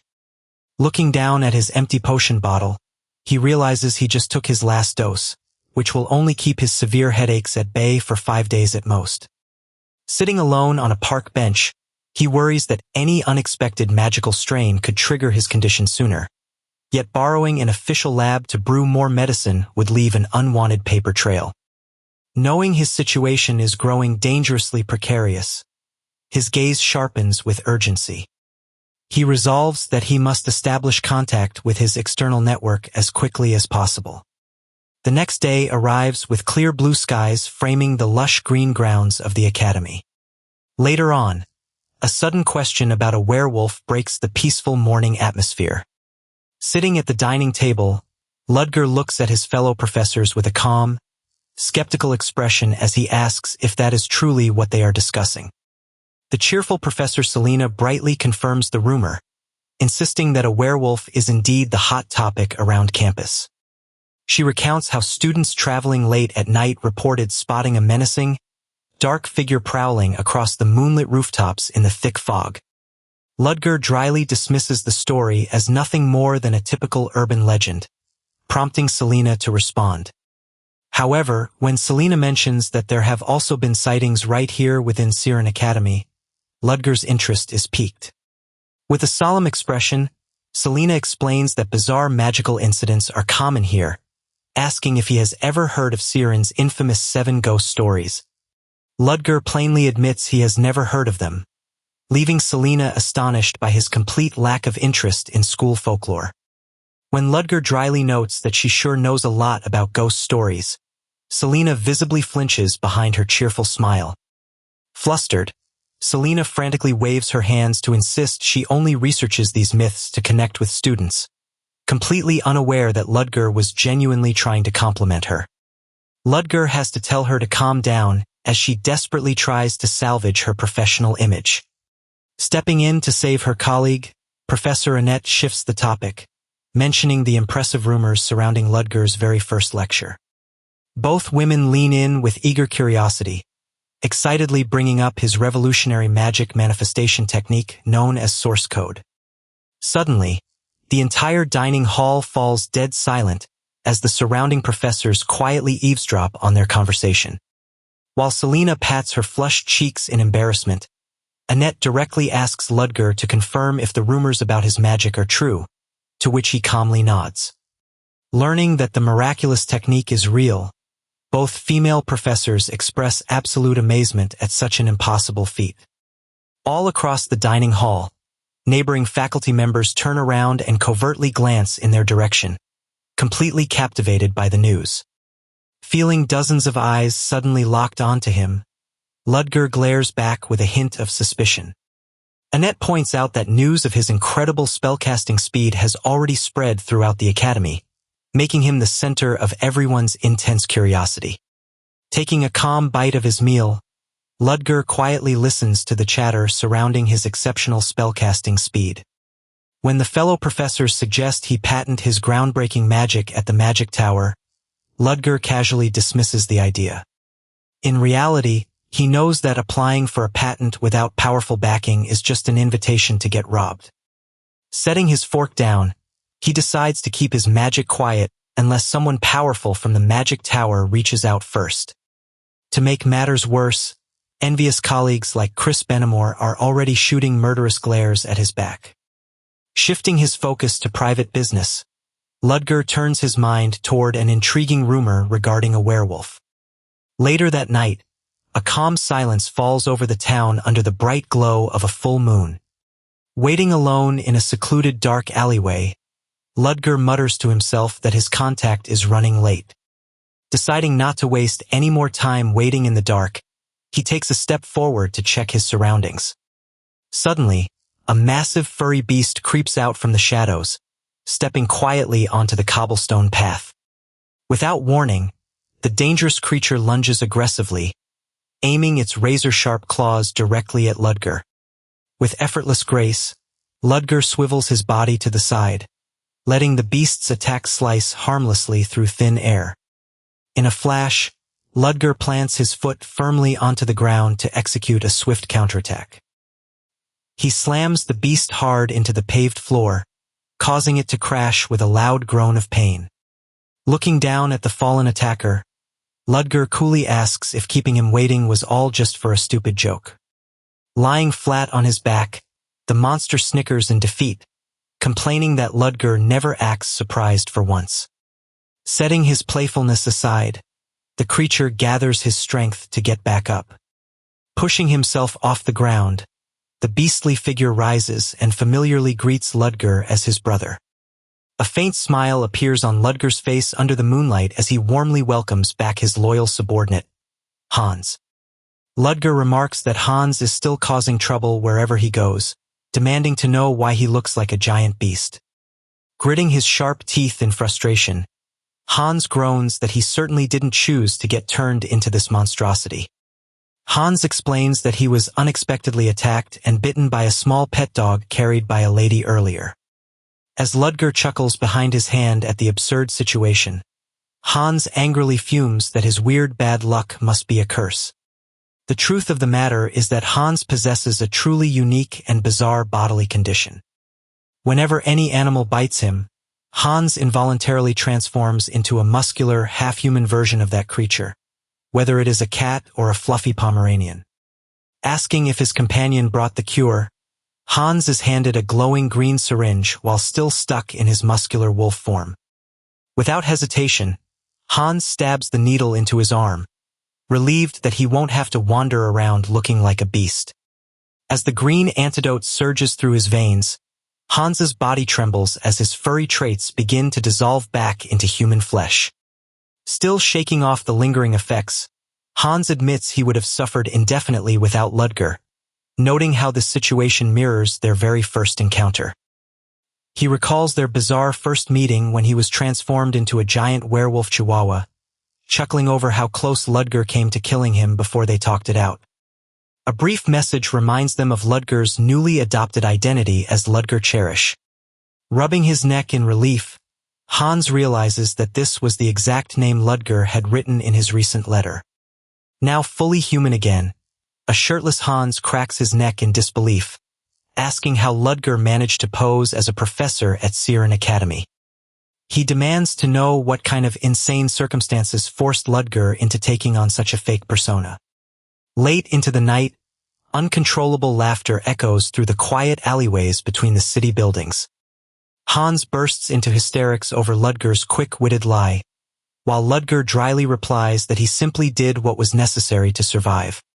Hans continues cracking up at the absurdity of Ludger accidentally posing as a secret society executive known as First Order, prompting Ludger to tell him to shut up. Adjusting his coat, Ludger turns serious and asks Hans if he has any information regarding the First Order title.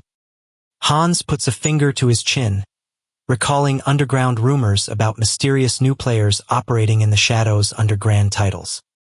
Ludger listens attentively, pressing Hans to reveal the actual name of this hidden group. The ominous title appears in the darkness: Black Dawn. An ancient occult emblem flashes as Hans confirms that Black Dawn is indeed the name of the secret organization. Recognizing the danger of his situation, Ludger stresses the need to prepare for any slip-ups before asking if Hans brought his briefcase. Hans hands over the dark leather case, assuring Ludger that he didn't tamper with it and couldn't open it even if he tried. Ludger feels a pang of guilt over keeping Sheridan waiting, but Hans tells him not to feel bad given the unexpected chaos. Opening the case, Ludger shakes out 2 pills into his gloved hand, remarking on how both of them rely on specialized drugs to survive. Popping the pills into his mouth, Ludger chews his medication and asks why Hans told him to wait in his letter if he had arrived 2 days earlier. Hans stares back in total confusion, asking Ludger what in the world he is talking about. Ludger swallows his pill and mentions hearing rumors of a werewolf in the capital 2 days ago, but Hans swears he only arrived today. A heavy silence settles over both of them as a chilling realization dawns. If the werewolf wasn't Hans, then another monster is lurking nearby. Right on cue, a blood-curdling howl echoes through the night air, instantly catching both men off guard. Hans flinches in sheer panic, stuttering as he asks if that chilling sound could really be what he fears. Ludger confirms his worst fear with a calm, heavy answer, leaving no room for doubt. High above the moonlit rooftops, the horrifying truth reveals itself. Perched high atop a stone chimney sits the unmistakable silhouette of a massive werewolf. As the beast snarls menacingly with drool dripping from its sharp fangs, Ludger realizes the rumors were entirely true. Hans frantically whispers to make a run for it, but Ludger stops him, warning that any sudden movement will draw the beast's predatory gaze. However, as Ludger observes the beast perched above them, something unexpected catches his attention. A metallic tag glimmers brightly against the thick black fur around the monster's neck. Opening his leather case, Ludger casually tells Hans he needs to inspect something, driving Hans into panic at the thought of fighting it. Ludger points out that the collar means someone released the creature on purpose, making Hans wonder who could do such a thing. Unsheathing his custom revolver and spinning the loaded chamber, Ludger replies that uncovering the truth is exactly what they are about to do. As Hans notes that it has been a long time since Ludger used that gun, Ludger casually mentions his former days as a cryptid hunter. Hans suddenly remembers that period and asks what alias Ludger used back when he hunted beasts. The legendary name rolls off their tongues: Van Helsing. Striding forward with his dark coat fluttering in the night breeze, Ludger steps up under his iconic mantle of Abraham Van Helsing. Up on the chimney, the werewolf detects a sound below and turns its ferocious gaze toward the alleyway. Ludger purposefully rolls a metal barrel across the stone path to draw the beast's attention, stepping right into the open. Enraged by the challenge, the beast snarls viciously, razor-sharp teeth dripping with fresh saliva. With explosive speed, the creature vaults off the high chimney and plunges down into the alley. It hits the pavement with a heavy thud, landing mere feet away from Ludger. Glowing blue eyes burning with wild rage, the massive beast growls deeply as heat and drool steam from its jaw. Looking down calmly, Ludger notices the heavy restraints on its neck and realizes there is a lot he wants to ask this creature. As the monster rears back and unleashes a deafening roar, Ludger decides he will get his answers once he captures and interrogates it. Without giving him a second to think, the ferocious beast leaps forward, slashing its deadly claws right toward Ludger. Ludger steps down with precision, activating a glowing blue magic circle beneath his boot with a sharp metallic ring. As the beast slashes viciously, Ludger dodges effortlessly, shifting within his spell circles like a ghost. The werewolf continues its frantic assault, but Ludger smoothly sways around every strike without breaking a sweat. Landing gracefully back on his feet, Ludger stands completely unscathed before his enraged opponent. Refusing to yield, the monster lunges straight at him, thrusting its deadly claws forward with ferocious force. With incredible composure, Ludger lightly steps aside, letting the beast's lethal attack pass right by him. A confident smirk forms on Ludger's face as he prepares to execute his true countermeasure. A series of intense blue acoustic spell circles instantly expand across the ground beneath them. The monster lets out an agonizing shriek, clutching its head as high-frequency waves pierce its sensitive ears. Overwhelmed by the painful frequency, the massive beast collapses heavily onto the stone floor. Writhing in torture, the creature lies incapacitated, its own heightened senses turned against it. Watching from behind a wall, the hidden observer panics in utter confusion, wondering if the beast just ate something bad. As the wolf flails helplessly, Ludger calmly explains that he released ultrasonic waves that give it a splitting headache. Raising a syringe, Ludger remarks that there is no need to waste expensive silver bullets on such a target. Inspecting the needle, he prepares to inject the serum and extract the truth about who created this beast. Before he can act, a sharp whistle suddenly echoes through the alley, catching Ludger's attention. Hearing police officers shouting nearby, Ludger clicks his tongue in frustration at their awful timing. Taking advantage of the distraction, the beast abruptly gathers its strength and leaps high into the dark sky. The creature lands onto a high rooftop to escape, leaving Ludger to react instantly. Without hesitation, Ludger aims upward and shoots out a mechanical grappling wire. The heavy metal hook latches securely onto the stone ledge of the roof above. The high-tension chain pulls taut instantly with a sharp metallic clink. Ludger launches himself into the air, soaring up the side of the building in rapid pursuit. Framed by the bright full moon, Ludger locks his gaze on his target, determined not to let it escape. Down below, the police officers spot movement above and dash into the alley, ordering everyone to arrest anyone suspicious on the rooftop. Ludger sprinted relentlessly across the roof, pursuing the beast at full speed. The werewolf sprinted across the elevated track with supernatural quickness, but Ludger stayed right on its heels.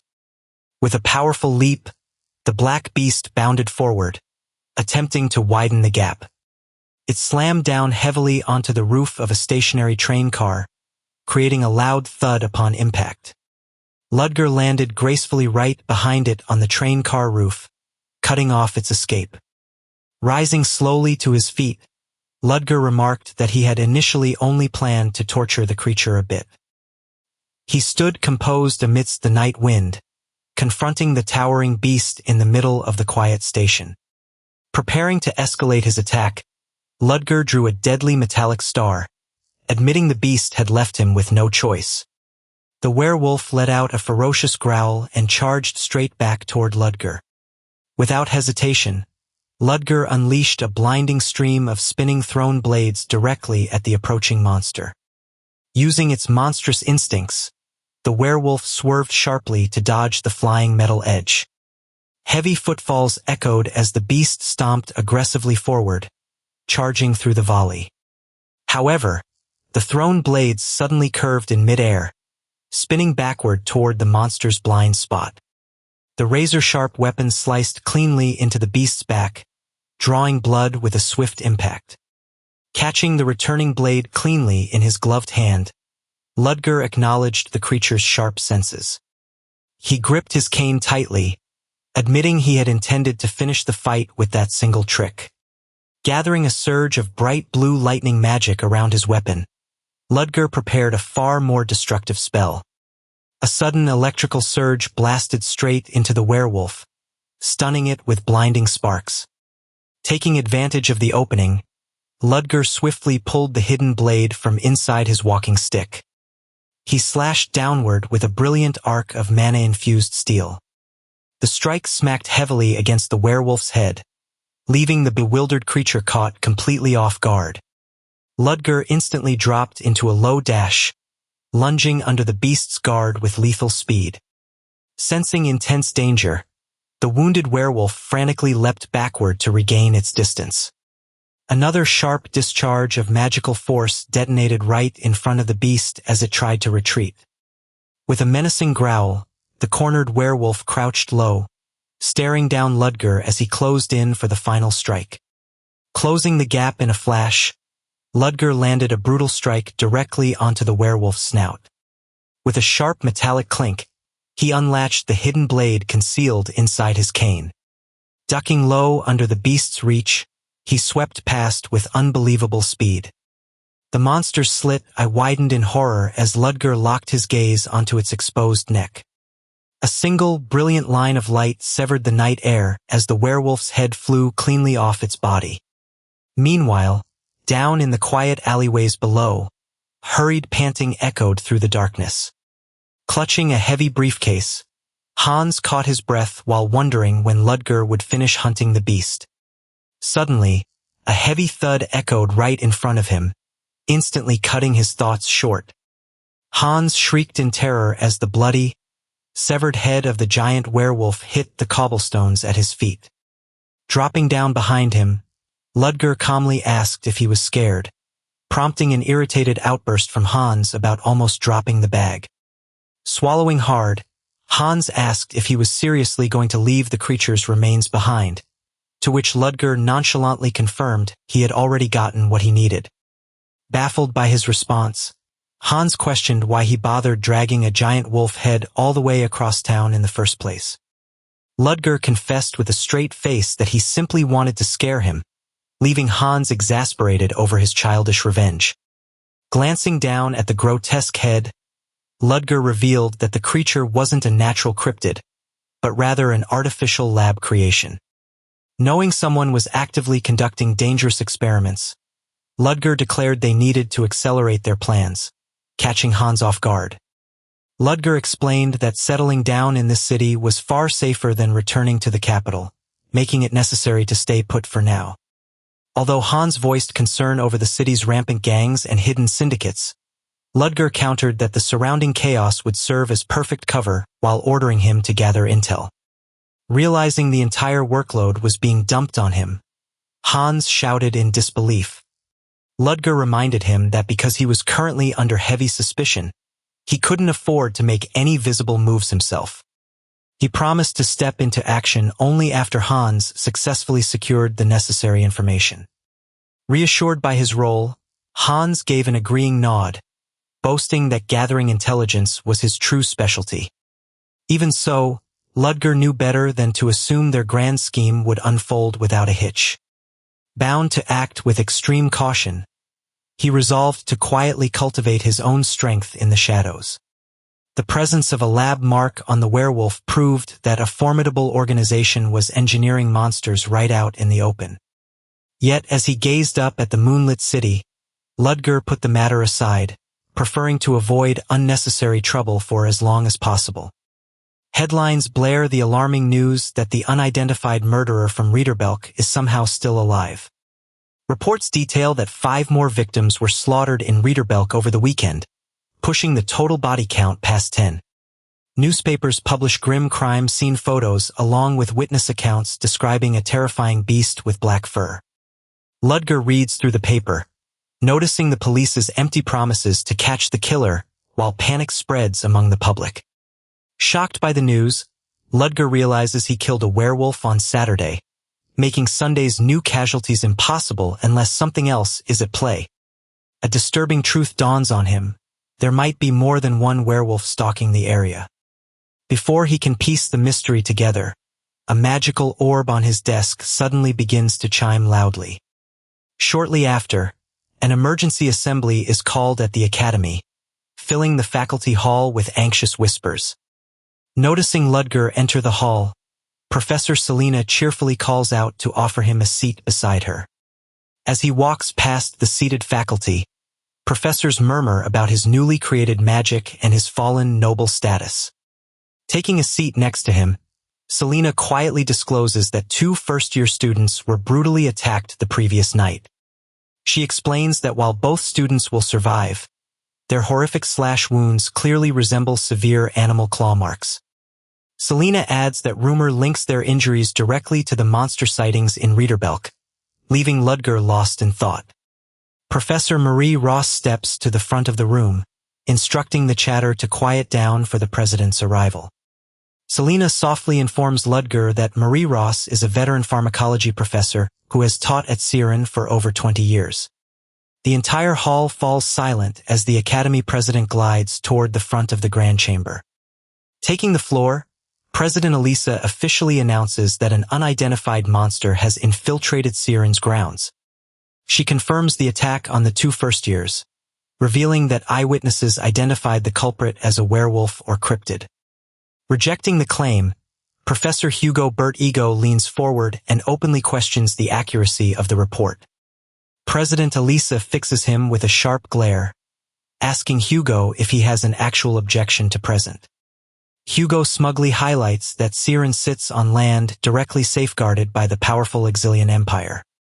He smirks patronizingly, insisting that an elite institution shouldn't be panicked by childish ghost stories. Fixing her hair, the president coldly reminds Hugo that 2 students are currently fighting for their lives. Hugo smugly counters that because both victims were nobles, the assault was likely a deliberate hit rather than a wild beast's rampage. Her eyes narrow at his words, suspecting that Hugo's dismissal hides a far more sinister political agenda. Hugo boldly claims that the culprit behind the attacks is likely one of the commoner students studying at Siren. The shocking accusation leaves the female professor stunned, unable to believe he would make such a targeted claim. Hugo passionately argues to the room, pointing out that only noble students were targeted and questioning the idea that a wild werewolf invaded. He mocks the monster attack theory, asserting that a commoner simply impersonated a werewolf, earning amused smirks from the aristocrats. As murmurs fill the room, Ludger sits silently with his arms crossed, rhythmically tapping his fingers in deep thought. He reflects on how he initially feared the secret organization, the Black Dawn, would put him at a disadvantage, but realizes circumstances have shifted. Instead of uniting during a crisis, the Academy faculty continues to tear itself apart through petty class politics. The silver-haired professor looks on in disappointment, questioning whether the continent's top academy is truly this corrupt. Suddenly, Ludger feels a subtle movement on his shoulder as a small spider-like object lands on his coat. Recognizing the paper creature as a disguised message bug, he reaches over with his gloved fingers to retrieve it. His eyes narrow into a cold, sharp gaze as he prepares to inspect the covert drop.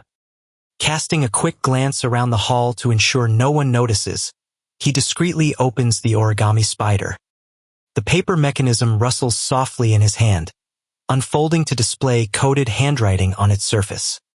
The secret note reveals that 3 experimental test subjects have escaped, ordering their immediate capture or elimination. Worse still, the message warns that if Siren captures the test subjects first, Ludger's secret identity could be exposed. Staring blankly down at his palm, Ludger realizes the immense danger now threatening his undercover position. He tightly crushes the paper note in his fist, keeping a completely calm facade on the outside. Internally, however, he despairs at the ridiculous streak of terrible luck and endless headaches coming his way. Noticing his sudden posture change, a colleague asks if he feels all right, but Ludger quickly brushes it off. He never anticipated that a simple monster incident at the academy would be directly linked to the Black Dawn. Analyzing their sloppy actions, he deduces that the Black Dawn was also caught unprepared by this unexpected escape. However, the threat remains critical, as his secret identity as a Black Dawn operative is on the verge of being exposed. Clenching his fist, he knows he cannot just stand by, and must hunt down the escaped test subjects before Siren finds them. Because if the Academy catches them first and uncovers the truth, His entire undercover operation is over. Meanwhile, the meeting resumes as the speaker instructs Hugo to focus on his duties and confirm his plan to strengthen patrols. Speaking as the president of Siren, she gives direct orders to strictly warn students against wandering around late at night, telling him to hand out penalty points if necessary. Hugo grudgingly accepts her commands, prompting the meeting to wrap up as everyone is told to return to their duties.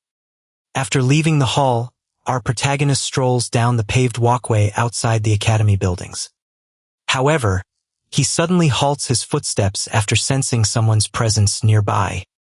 Without turning around, he nonchalantly calls out to the person tailing him, telling them there is no reason to keep hiding behind the tree. The hidden figure gulps nervously, realizing they have been completely spotted. He turns to face his pursuer directly, standing tall under the clear blue sky. Caught red-handed, the young student cautiously steps out into the open from behind the tree. Looking at her face, he recognizes her as the very same person who had approached him previously.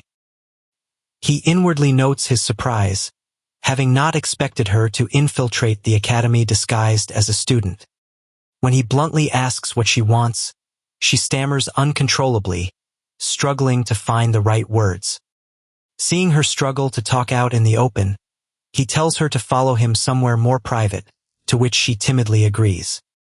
Out of nowhere, he turns and casually asks her if she enjoys drinking coffee. Taken completely off guard by such an unexpected question, she can only react in utter confusion. Shortly after, they arrive at a quiet, upscale cafe nearby. The two take a seat across from each other inside, a pair of warm coffee cups resting on the table between them. He kicks off the interrogation by asking for her name, and she nervously stammers out that her name is Sedina Rothian. Hearing a noble surname, he remarks that she must not have enrolled as a commoner, pressing her to reveal her actual identity. Fidgeting her feet anxiously under his intense glare, she insists that Sedina Rothian really is her true name. He is taken aback for a moment, realizing that she isn't using a fake identity after all. Accepting her answer, he asks why she followed him, but she hesitates and glances around, fearful that nearby patrons might overhear them. He reveals a glowing magic barrier around their table that blocks sound, prompting her to address him respectfully as First Order. As he picks up his cup, he firmly instructs her never to address him as First Order, which leaves her flabbergasted at the thought of being so informal. He reminds her that using such a title could expose them to others and commands her to drop it, forcing her to submit and agree. With ground rules set, he rests his cheek on his hand and orders her to get straight to the point and report on the situation. Sedina gets straight to business, reporting that the recent werewolf incident occurred at one of their affiliated facilities, where black mages and the Shamsa school were conducting secret cryptid experiments. She clarifies that the Shamsa school consists of rogue scientists expelled for unethical research, adding that while her access is limited, she knows several test subjects escaped through the sewers directly into Siren. Ludger quietly listens to her report without interrupting, keeping his piercing gaze fixed on her. Sensing his intense stare, Sedina panics and apologizes for speaking out of line, but Ludger calmly reassures her to proceed with her briefing. Relieved, she nods and continues, admitting she sought him out specifically because she heard Professor Ludger himself was somehow tied to the operation. She reveals that a First Order member named Victor Dreadful had formally requested to borrow Ludger's name for the mission. Ludger nonchalantly claims he merely lent his name without knowing the details, though internally he marks down Victor Dreadful for future reckoning. When Sedina mentions that they must urgently hunt down all 3 escaped subjects, Ludger reaches into his coat and interrupts to state that only 2 remain. Sedina recoils in shock as Ludger pulls out a glowing piece of evidence right before her eyes. He casually reveals that he had already personally captured and eliminated one of the escaped test subjects 2 days ago in Reederbelk. Awestruck by his efficiency, Sedina stammers out praise, while Ludger silently ponders why someone as resourceful as her is stuck as a mere Third Order. Looking at her quiet demeanor, Ludger begins to suspect that she might be an outcast within their organization. He realizes her noble lineage is likely the cause, as a radical antisocial group like Black Dawn would naturally distrust anyone of highborn birth. He recognizes the dark reality of her position, that the Order views her as a disposable tool to be exploited and thrown away. Recalling the internal divisions he previously observed in Siren, Ludger is intrigued to find similar fractures forming within Black Dawn itself. Seeing an opportunity in her isolation, Ludger considers leveraging Sedina to gain valuable intelligence and influence. Bringing the focus back to their objective, Ludger notes they must expand their search into the sewer network, asking if Siren is still unaware. Sedina confirms the Academy is still in the dark for now, and Ludger simply nods as he prepares to conclude their meeting. Thanking Sedina Rothian for the vital information, Ludger bids her farewell, leaving her flustered as he prepares to take his leave.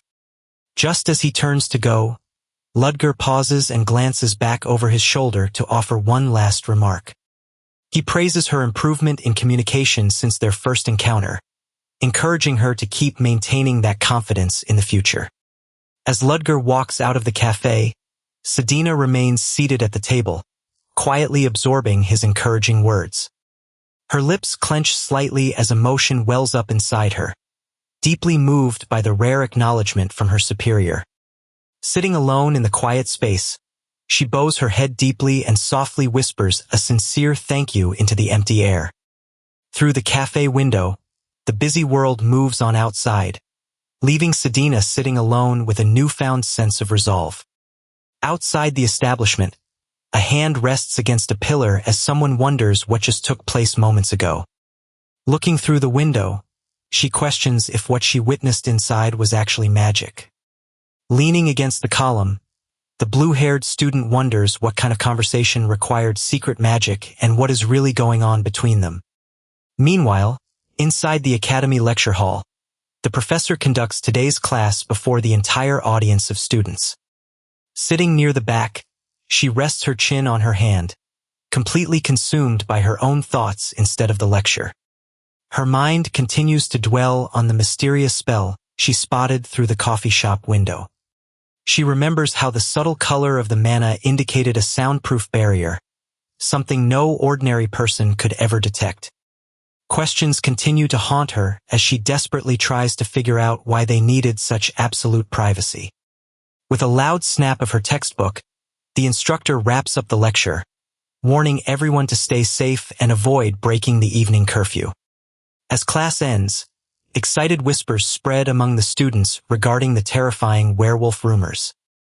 While some worry about getting penalized for breaking rules, others get lured by the huge reward offered for capturing the beast. When asked for his take on the situation, Aiden calmly advises that getting penalty points isn't worth chasing a monster. Sighing at his cautious reply, his friend turns to ask Leo for his opinion on the matter. Leo agrees completely, stating that with actual victims involved, it is far safer to leave the hunt to the Academy professors. Out of nowhere, a fiery red-haired girl slams her hands onto the desk, startling Aiden. Aiden attempts to defuse the tension with a polite smile and a warm greeting, while his classmate rolls his eyes. Unfazed by his politeness, Tessie loudly proclaims that her morning is anything but good. Sparks fly as his friend teases her about their previous magic duel, making her furiously insist it ended in a tie while warning him to leave Aiden alone. Pointing aggressively at Aiden, Tessie demands an immediate rematch where neither of them holds back. When she angrily demands an explanation, Aiden flinches and points out that daytime classes and night curfews make a battle impossible.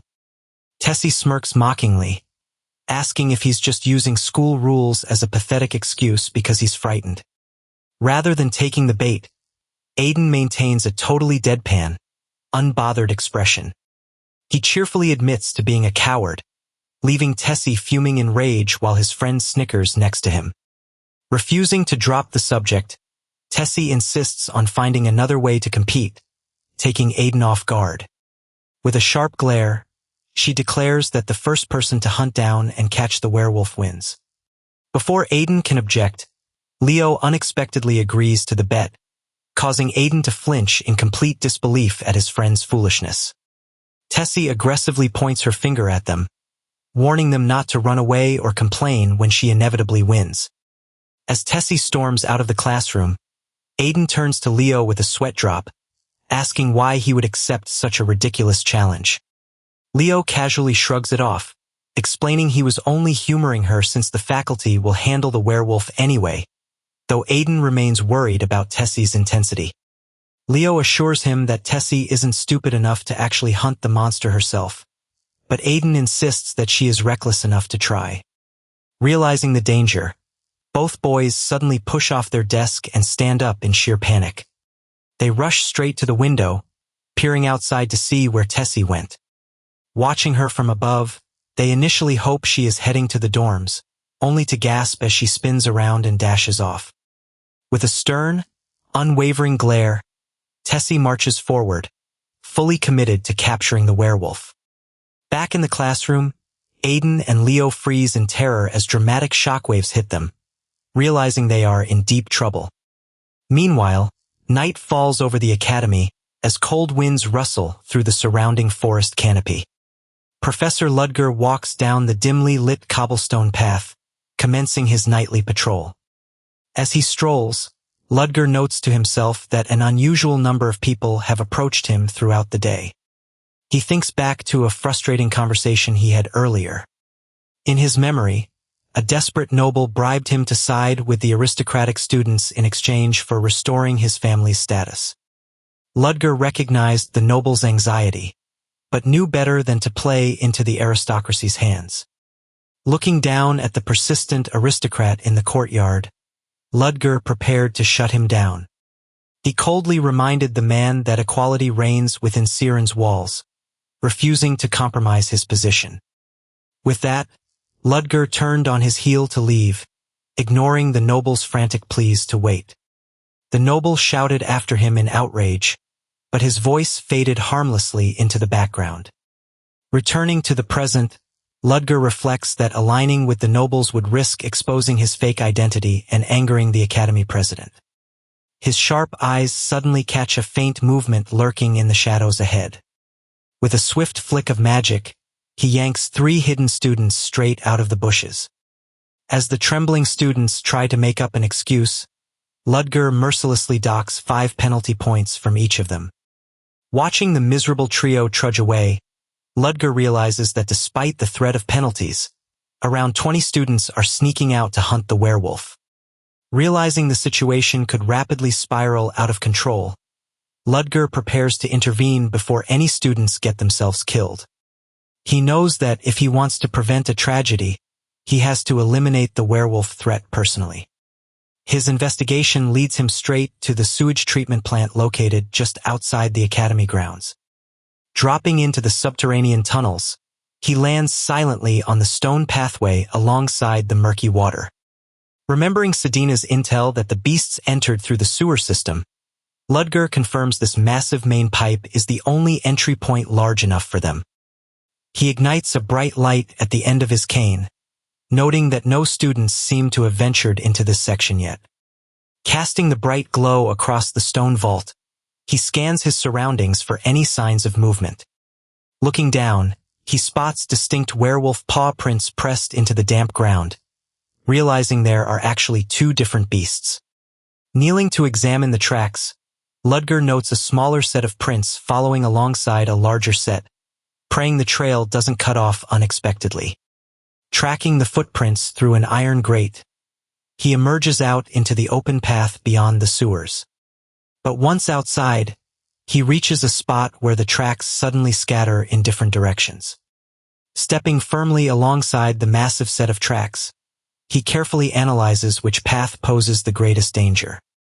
Seeing that the larger werewolf's prints lead directly towards the academy buildings, he realizes the beast is actively hunting for prey. Knowing this larger monster is an immediate threat, Ludger senses that a student could be ambushed at any second. Right on cue, a blood-curdling scream pierces the quiet night air, making Ludger flinch as his worst fears are confirmed. With a student in mortal danger, There isn't a single second to waste. Abandoning the ground tracks, Ludger sprints at full speed straight toward the sound of the scream before it's too late. Nearby, a massive werewolf leaps through the darkness, claws outstretched towards two helpless female students cowering together. The terrified girls brace for the worst as the monster closes in, helpless to defend themselves. Just in the nick of time, Ludger swings his cane, channeling a powerful blast of explosive light. The blinding flash of magic erupts directly in front of the lunging beast, cutting off its attack. Overwhelmed by the sudden flash and scorching heat, the beast snarls in pain and disorientation. A bright burst explodes between the monster and the girls, forcing the werewolf to shield its eyes as the blinding flash repels it back. Sent tumbling through the air, the creature hits the ground hard, rolling repeatedly while howling in pain as magic embers singe its fur. As the full moon shines above, Ludger steps gracefully between the trembling students and the monster, standing tall as their savior. Relief washes over the two girls as they look up in awe, realizing their savior is none other than Professor Ludger himself. With cold authority, Ludger calls out both Lin and Arender by their full names under the starry night sky. Trembling under his intense gaze, they quickly stand at attention and nervously answer him. Instead of comforting them, Ludger coldly declares that both of them will be receiving 5 penalty points for being out past curfew. The sudden punishment hits the girls like a bolt of lightning, leaving them completely dumbfounded and wide-eyed with shock. Arender can't help but cry out in sheer disbelief at the sudden penalty. She desperately calls out to him to wait as he begins to turn away without another word. Arender angrily asks if he's really leaving without even checking if they are hurt, prompting Ludger to remind her not to raise her voice at a professor while explaining his only duty is returning curfew breakers. Gritting her teeth, Arender mutters under her breath that Lin is all talk and can't even look after herself, prompting a small huff of frustration. Arender then surprisingly pleads with the professor to at least spare Lin from the penalty points, catching Ludger off guard. Lin quickly chimes in to explain that she only ended up out here because she accidentally fell asleep while studying outside. Ludger tells Lin that while he admires her academic drive, she desperately needs to learn how to read the room, leaving Lin to meekly apologize. Arender forces a polite smile, though internally she is fuming and wondering why the professor treats the two of them so differently. To their immense relief, Ludger relents, telling Arender to take care of Lin and head back to the dorms without any penalty points. When Arender hesitates, Ludger threatens to reinstate the penalty, prompting her to immediately grab Lin and sprint away before he can change his mind. But their escape is cut short as a low growl echoes through the air, and the massive shadow of the beast begins to rise once more behind Ludger. As the girls panic and try to warn him, Ludger calmly turns his head, stating that he is already well aware of the danger. The wolf-like creature glares with glowing blue eyes, gathering dark energy around its body as it prepares to make its next move. Instead of attacking, the beast suddenly launches itself backward, dashing away into the night sky to escape. Ordering the girls to find cover and get to safety, Ludger immediately sprints after the fleeing monster. A high-speed chase ensues through the dark forest as both the beast and the pursuing professor leap across the terrain. The agile creature begins scaling the vertical walls of a massive academy tower, leaping effortlessly toward the roof. Keeping pace from below, Ludger readies his weapon, releasing a metallic chain from his cane with a sharp clink. Watching from a distance, Lin turns back in absolute astonishment as she witnesses the professor's next move. The girls watch in awe as Ludger leaps gracefully across the rooftops, leaving them wondering if he just utilized high-level floating magic to give chase. Ludger stands tall on the slate roof, locking his gaze on the beast perched atop the distant spire. Closing the distance instantly, he dashes across the rooftops in a blur of motion. With a heavy metallic clash, Ludger swings his cane, striking directly against the werewolf's claws. A violent flurry of blows erupts between them, sparks flying across the sloped roof with every exchange. The werewolf thuds onto the tiles in a low crouch, growling menacingly as Ludger holds his ground. The beast lunges with a lethal swipe, but Ludger swiftly slides backward to evade the claw's path. Seizing the opening, he points his cane directly at the creature's face and detonates a fiery magic blast. Vaulting high into the night sky, Ludger gracefully flips above the pinned-down beast. From mid-air, he fires a beam of concentrated magic downward, striking the monster with precision. Watching from below, Lin and Flora stare in complete awe, wondering if this intense physical brawl is truly how a mage fights. Refusing to go down, the battered werewolf roars loudly and lunges back toward Ludger. Ludger calmly raises his arm, forming a glowing magical barrier to intercept the beast. A sharp shock of magic blasts the beast square in the chest, sending it stumbling backward. The creature loses its footing and slides down the steep roof with a loud clatter. Ready to settle the fight, Ludger channels crackling energy into his cane with absolute focus. He unleashes massive shards of ice magic that surge down the roof toward the fallen monster. Steam hisses from the shattered roof tiles as the werewolf lies completely motionless amidst the crater. Catching his breath, Ludger realizes that overusing his magic like this is taking a real toll on his stamina. He slides down the roof, knowing he must eliminate this threat quickly so he can search for the second beast. Suddenly, he flinches in surprise as the werewolf unexpectedly leaps back to its feet with fierce tenacity. The beast tightly grips a chunk of heavy roof tile in its sharp claws. Ludger's eyes widen as he senses the creature preparing an unconventional attack.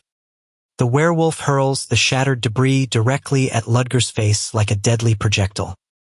As the tiles smash against his barrier, Ludger is stunned that a wild werewolf was intelligent enough to use a tool. Utilizing the distraction, the ferocious beast roars and rears back its claw for a full power strike. The ferocious beast unleashes its full power, smashing its claws against Ludger's barrier with a force that cracks the very air. As the beast dashes away into the dust cloud, Ludger is left grappling with the shocking realization that this creature is capable of utilizing tools.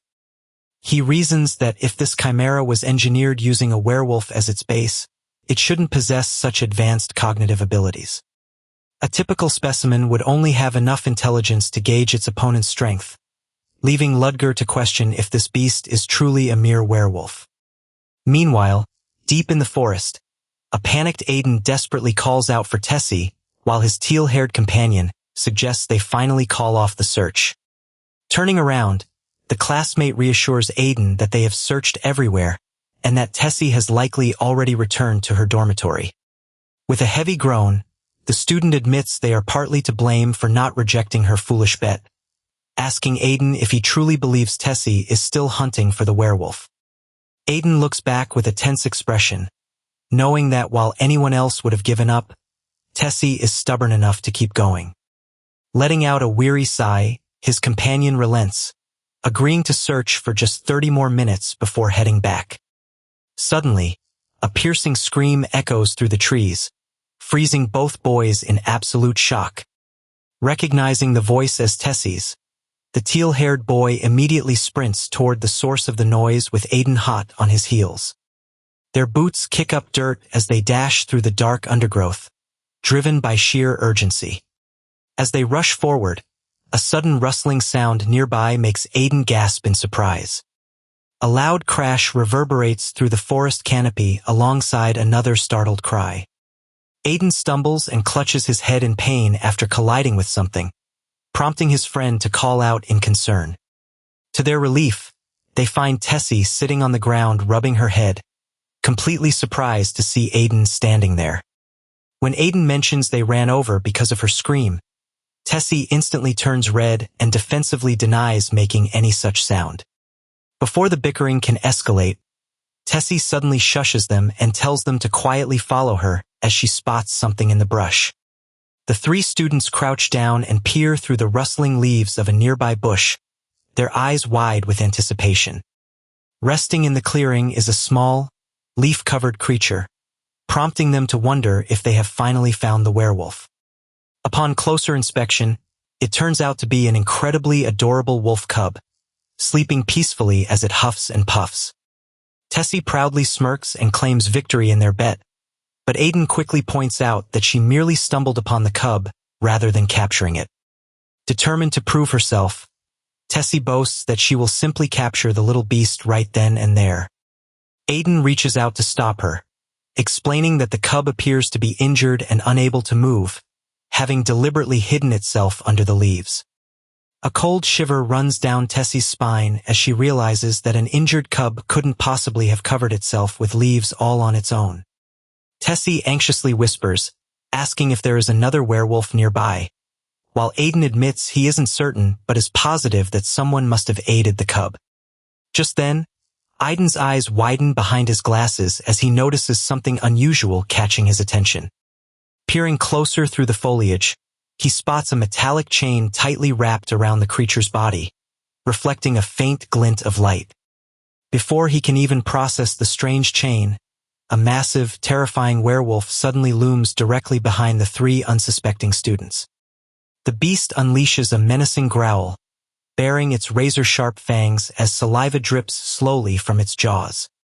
Sensing the imminent danger, Leo quickly whips his head around with a look of pure panic. He desperately screams Aiden's name as he notices the monster lunging directly toward them. With a powerful push, Leo shoves both Aiden and Tessie aside just as the massive beast strikes, taking the brunt of the impact himself. Leo is sent flying, skidding forcefully across the forest floor as his friends call out his name in horror. Tessie stumbles back in absolute terror, her worst fears confirmed as she stares up at the colossal werewolf towering over Aiden. Shaking with fear, Tessie tries to steady her breathing, reaching for her wand in a desperate attempt to defend them and eliminate the beast. She steels her resolve, reminding herself that she must defeat this monster to reinstate her family's lost noble title, even as the wolf's glowing blue eye locks onto her. But before she can cast a spell, the wolf lunges, forcing Aiden to throw himself over Tessie to shield her from the deadly swipe. Tessie gasps in utter shock, completely stunned that Aiden would risk his own life to protect her. From across the clearing, a bruised Leo watches the close call in horror and screams Aiden's name. Aiden immediately checks on Tessie to see if she is hurt, leaving her to bewilderedly ask why he would ever save her. Aiden warmly responds that he could never stand by and watch his friend get killed, leaving Tessie completely speechless. Suddenly, a heavy thud echoes through the clearing as the massive beast lands right back in front of the pair. Aiden steps forward to shield Tessie once more, calmly suggesting that the werewolf is only acting aggressively out of protection for its cub. He addresses the beast directly to confirm his theory, prompting a panicked Tessie to scream that the monster cannot understand human speech. Undeterred, Aiden gently reassures the werewolf that they mean no harm and will not hurt its baby. To everyone's absolute shock, the werewolf actually pauses and turns away, causing the students to flinch in surprise. Emitting a soft growl, the giant wolf leans down protectively over the leafy bush where its injured cub is hidden. Aiden sighs in relief, explaining that the mother was just overprotective, while Tessie wonders in disbelief if it truly understood him, and Leo warns that they still can't let their guard down. Turning back to his friends with a serious look, Aiden acknowledges that he might sound unreasonable, but begs them to trust him just this once. Aiden turns back to the intimidating beast, gently raising his hand and assuring the snarling werewolf that he has no intention of hurting it. Pulling out a small vial of blue potion, he asks if the cub is badly injured and offers the healing medicine, admitting its effects might be weak but helpful. The massive creature hesitates in silence before slowly extending its sharp, clawed hand to accept the offering from the cautious student. The giant, menacing claws draw closer and closer to the delicate glass vial resting in Aiden's palm. But before the exchange can happen, a sudden, devastating beam of light smashes down from above, striking the werewolf and sending Aiden flying backward. A massive burst of golden energy detonates on impact, completely engulfing the area in a blinding flash. The crackling magical energy solidifies into glowing restraints, trapping the agonizing werewolf as it lets out a painful howl. A stern voice calls out their names as a commanding figure steps into the clearing, leaving the three students completely frozen in shock. It is none other than Professor Ludger, who demands to know what on earth they are doing out in the forest at this hour. Tessie immediately panics and screams his name in sheer terror, while Leo struggles to find the words to explain their situation. Coldly telling them he will deal with their punishment later, Ludger orders the students to get behind him, prompting Tessie and Leo to quickly obey. However, Aiden refuses to back down, boldly dashing in front of the professor to block his path. He desperately pleads with Ludger not to kill the beast, explaining his belief that the werewolf can actually understand human speech.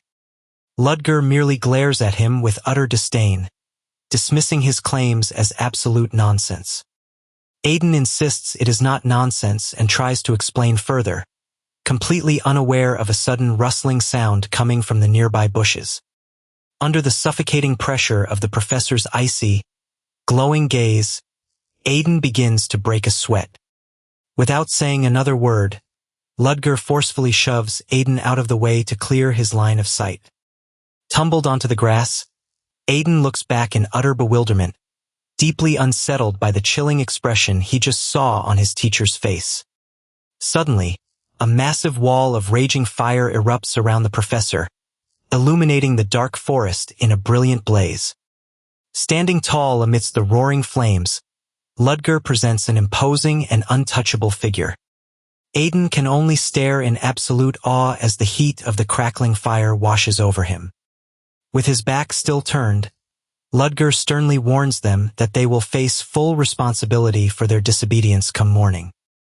He then issues a final, absolute command for them to return to their dormitories immediately. The tense night eventually passes, giving way to a bright and clear morning sky. Back at the academy, the three exhausted students sit slumped at a long wooden table, dreading the impending punishment they are about to face. The trio is engulfed in absolute despair, dreading the terrifying wrath of Professor Ludger, while Aiden silently beats himself up for his poor performance and showing weakness. Tessie anxiously glances over, her mind filled with worry about the severe consequences awaiting them. Aiden remains lost in his heavy thoughts, bracing himself for the absolute worst. Suddenly, a cheerful voice calls out to them, breaking the tense silence of the room. The Academy's president enters with a radiant, sparkling smile, asking if they had been waiting long as a silent Ludger follows behind. The students are completely shocked to see the president herself, who warmly tells them to make themselves comfortable. Seeing the president herself take a seat next to Ludger makes the students realize that this is far more serious than a standard disciplinary meeting. Under the table, fear takes over as they are asked why they think they were summoned, knowing it will be much worse than simple penalty points. Ludger coldly confirms their fears, reminding them of just how incredibly reckless and dangerous their actions were the night before. The room falls dead silent as Ludger bluntly points out that a single mistake could have cost one of them their lives. The president tries to lighten the mood, telling Ludger not to terrify the poor students, though Ludger insists on the gravity of the situation. She gently points out that all's well that ends well, mentioning that Ludger had already explained the entire situation to her in detail. Aiden gasps in surprise when the president praises him for risking his life to save Tessie, leaving him flustered. While acknowledging their actions were wrong and issuing 10 penalty points to each of them, she maintains her gentle demeanor. However, she isn't finished yet, leaving them hanging on a single crucial word. To their utter shock, she rewards them with 20 merit points for their bravery during the crisis, completely turning the situation around. She playfully asks Ludger if he has any objections, to which the stern professor can only reluctantly agree. Encouraging them to keep up the hard work, the president leaves the students bowing and thanking her in immense relief. As they begin to leave, Aiden pauses, casting a lingering look back at the imposing professor. He remains deep in thought, sensing there is more to the story than meets the eye. Once the students are gone, the president directly asks Ludger if he is finally satisfied with how things turned out. She reveals that it was actually Ludger who requested her to go easy on them, a favor for which the professor quietly expresses his gratitude. Shifting to a more serious tone, she inquires if there was anything unusual about the werewolves, but Ludger reports nothing out of the ordinary. Accepting his answer, she thanks Ludger once more, acknowledging that the students are only safe because of his timely intervention. With high expectations, she expresses her hope to see many more of his successes in the future. Left alone in his dimly lit office, Ludger sits quietly at his desk, reflecting on the grim events of the night. As he stares into the empty room, a troubling memory begins to resurface in his mind. He recalls the moment he cornered the werewolf, bound in glowing magical restraints, while a small cub watched helplessly from the bushes. There was something deeply unsettling about the beast's partially covered, scarred body rustling in the leaves. Closing his eyes, Ludger's suspicion solidifies as he remembers the exact detail that caught his attention. Beneath the coarse fur and foliage, he had caught a glimpse of a body that was still partially human. It was clear that the poor soul's transformation into a monster had not yet been fully completed. Sitting in the silence of his study, Ludger realizes the horrifying truth. These beasts weren't created from wild wolves. Instead, a shadowy faction was capturing innocent humans and forcefully transforming them into these bloodthirsty werewolves. Even knowing this tragedy, Ludger feels no regret for eliminating them, as leaving them alive would have put his own life at risk. He justifies his actions by reminding himself that they had already lost their humanity and were actively harming others. For him, protecting his cover and the students was more than enough reason to unleash his final, destructive spell. He had to put an end to their suffering, convincing himself that there was no other choice. With a bright flash of light, the young cub had closed its eyes, finally finding peace in its final moments. Back in the present, Ludger stares ahead, knowing he cannot let this twisted human experimentation go uninvestigated. Reaching into his coat, he pulls out a glowing blue communication artifact to contact his trusted informant. The device twinkles with light as Ludger initiates the call, identifying himself to his ally, Hans. Without wasting any time, Ludger gets straight to the point, stating that he has a crucial favor to ask of him. The next morning, the sun shines brightly over the academy grounds as the students celebrate their unexpected reward points instead of being punished. Sitting on a bench, the injured student nods and reassures his friends that his arm just needs a few days to fully heal. However, the red-haired girl notices that Aiden seems completely lost in thought, casting a worried glance in his direction. When she asks if something is bothering him, Aiden quickly snaps out of his daze and tries to brush it off as nothing. In reality, Aiden can't stop thinking about the cub werewolf from the previous night, specifically the strange chain restraint around its neck. When he quietly shares this detail, the girl gasps in shock, prompting their injured friend to quickly hush her so they don't draw attention.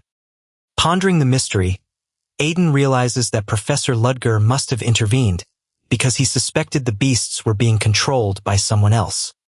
Aiden ponders the idea of beast control, prompting his blue-haired friend to recall a dark rumor about suspicious figures operating right within Siren Academy, shocking Tessie, who thought they were just baseless rumors. The blue-haired student nods, admitting that a werewolf outfitted with restraints is far too bizarre to ignore, while Aiden hesitantly prepares to share another troubling detail. Tessie asks if he plans to report this to Professor Ludger, but Aiden admits his reluctance, revealing that the professor himself was acting incredibly suspicious the previous night. Aiden recalls the chilling moment from the night before, convinced that Professor Ludger had witnessed something highly unusual as well. This gut feeling leaves Aiden absolutely certain that the professor is hiding a massive secret.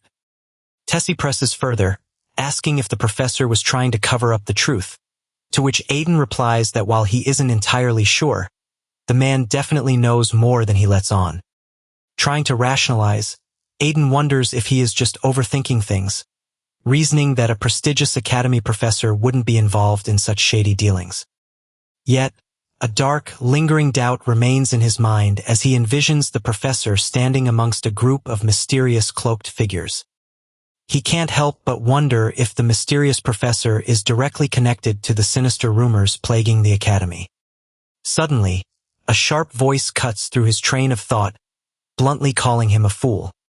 Tessie stomps her foot in frustration, telling Aiden that his imagination is getting out of hand and reminding him of the academy president's official statement. She points out that the president confirmed Ludger explained the entire Beast incident to her in detail, arguing that he wouldn't have done so if he were guilty. With absolute conviction, Tessie asserts that despite his cold exterior, Professor Ludger ultimately put his life on the line to protect them. She scolds them for even harboring doubts about their savior, leaving both boys feeling incredibly guilty and speechless. Aiden quickly backs down, agreeing with Tessie and deciding there is no use stressing over unproven theories. Eager to change the subject, Aiden stands up and suggests they grab some food, realizing that it is already lunchtime. When Aiden casually invites Tessie to join them, she gasps in complete shock, caught off guard by the sudden invitation. Stammering slightly, Aiden explains that it's only natural for friends to share a meal together.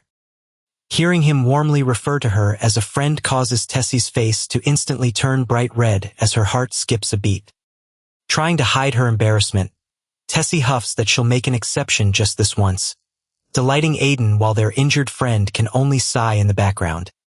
Meanwhile, in a quiet office, a mysterious contact asks if the documents they sent over have been reviewed yet. Ludger examines the files, which contain a detailed list of recent missing persons from Reederbelk and the specific locations where they used to gather.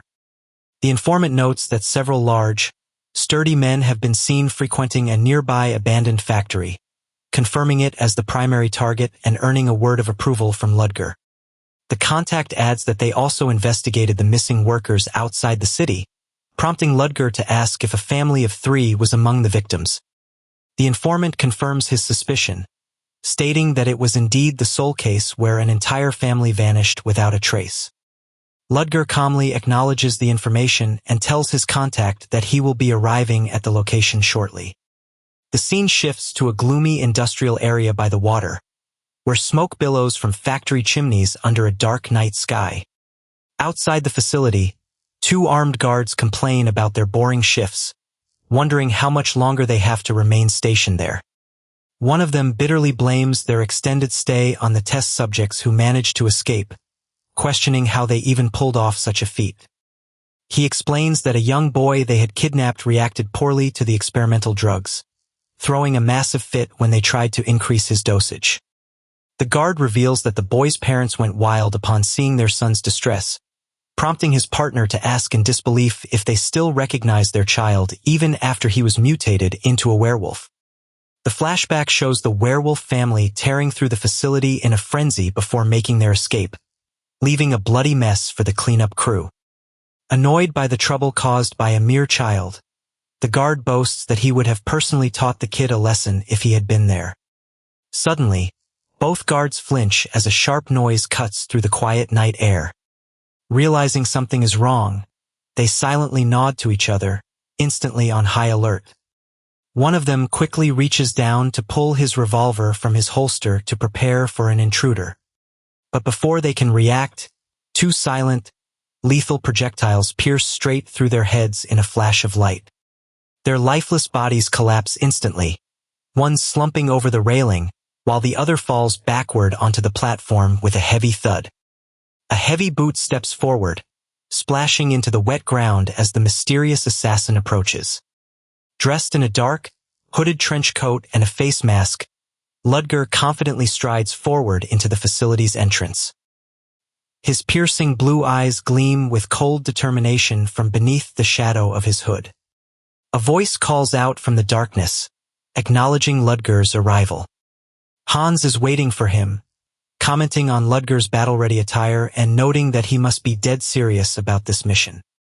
Hans asks if Ludger plans to infiltrate the place alone, to which Ludger retorts by asking if Hans would actually help, prompting Hans to sheepishly offer to handle a grunt or two.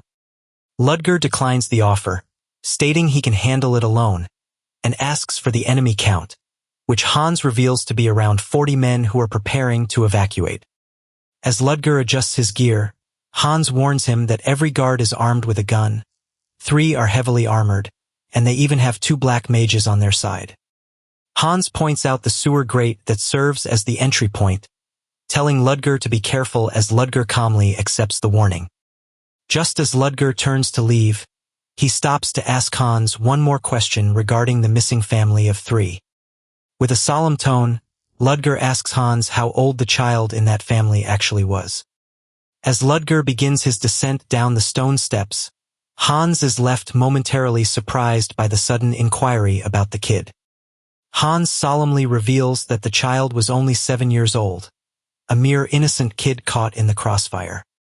Upon hearing this, Ludger repeats the age in his mind, deeply disturbed by the fact that a 7-year-old was targeted. With a cold "I see," Ludger continues down the dark corridor, leaving a stunned Hans watching his back. His heavy footsteps echo through the stone archway as he moves forward with lethal intent. Suddenly, the darkness is shattered by desperate screams, frantic gunshots, and pleas for mercy as Ludger begins his assault. A guard lies lifeless on the floor, blood pooling on his chest next to his dropped revolver, as Ludger's steady steps approach. The entire hallway is a scene of absolute carnage, littered with the bloody bodies of defeated guards as Ludger walks past them unfazed. Amidst the silent hallway of death, a glowing magical wasp buzzes through the air, observing the aftermath. The insect blinks its compound eye, transmitting the visual feed of the slaughter to its master. Back in the main facility, the workers and researchers remain busy, oblivious to the danger creeping closer. However, the tattooed leader notices something amiss, letting out a suspicious grunt. Realizing there is an intruder, he orders his men to stop all operations and immediately redirect everyone to the security area. As the magical wasp lands on his finger, the leader muses that the intruder isn't just an ordinary security threat, which actually makes things more interesting. A sinister grin spreads across his face as he realizes this is his chance to eliminate a major threat. He eagerly anticipates completely wiping out whoever dared to break into their domain. The guards quickly prepare for battle, cocking their revolvers with sharp clicks at the command to fire. But as they pull the triggers, nothing happens but empty clicks, leaving the guards completely bewildered. Ludger stands before them, casting a silent spell represented by glowing, swirling gears. Recognizing the spell as Fire Silence, the guards realize they are facing a powerful mage and frantically prepare to draw their knives since their guns are useless. Unbothered by their charge, Ludger calmly reaches down to unholster his own firearm. One of the guards laughs arrogantly as he rushes forward, believing Ludger is making a rookie mistake by trying to use a gun within the silencing field. His arrogance is instantly cut short when a bullet pierces his forehead with a sudden, lethal blast. Ludger's gun smokes silently, surrounded by a blue magical aura that bypasses the silencing spell. The surviving guards recoil in absolute horror, realizing in terror that he is firing magic bullets. Suddenly, a massive metal boot stomps down heavily as a powerful reinforcement steps in to take charge of the fight. The newly arrived armored guard charges up a massive high-tech weapon, confident that even a powerful mage won't survive a direct blast from his electrical cannon. With a maniacal laugh, he fires a massive surge of high-voltage electricity directly down the corridor, expecting to vaporize his target instantly. But his triumph is short-lived as he stares in utter disbelief at what lies ahead. Standing completely unfazed, the hooded intruder effortlessly blocks the devastating lightning blast with a compact, hexagonal metallic barrier. The guard instantly realizes his high-voltage attack is useless, recognizing that his opponent is utilizing advanced metallic elemental alchemy to ground the electricity. Before he can react, a sudden shockwave erupts, shattering the guard's weapon and sending sparks flying. In a split second of pure panic, the guard watches his armor buckle under the intense feedback as the residual energy backfires. A violent surge of electricity completely engulfs the armored reinforcement and his allies in an agonizing, blinding shock. As the smoke clears, our protagonist stands calmly, noting that this single technique has already wiped out 20 of his enemies in one fell swoop. He silently glances upward, his sharp eyes scanning the dark ceiling of the corridor. Without hesitation, he raises his gun and fires a precise shot directly into the air. His bullet perfectly strikes a mechanical wasp, confirming his suspicion that someone was spying on him through the insect's eyes. Recognizing the insect reconnaissance technique, he deduces that the notorious vermin brothers of the underworld are waiting for him just ahead. Deciding to blind his observers completely, he prepares to stomp out the remaining surveillance bugs. With a heavy stomp, he unleashes a powerful shockwave of wind magic that ripples across the entire floor. The localized gale force wind sweeps through the passage, instantly knocking the remaining mechanical wasps out of the air.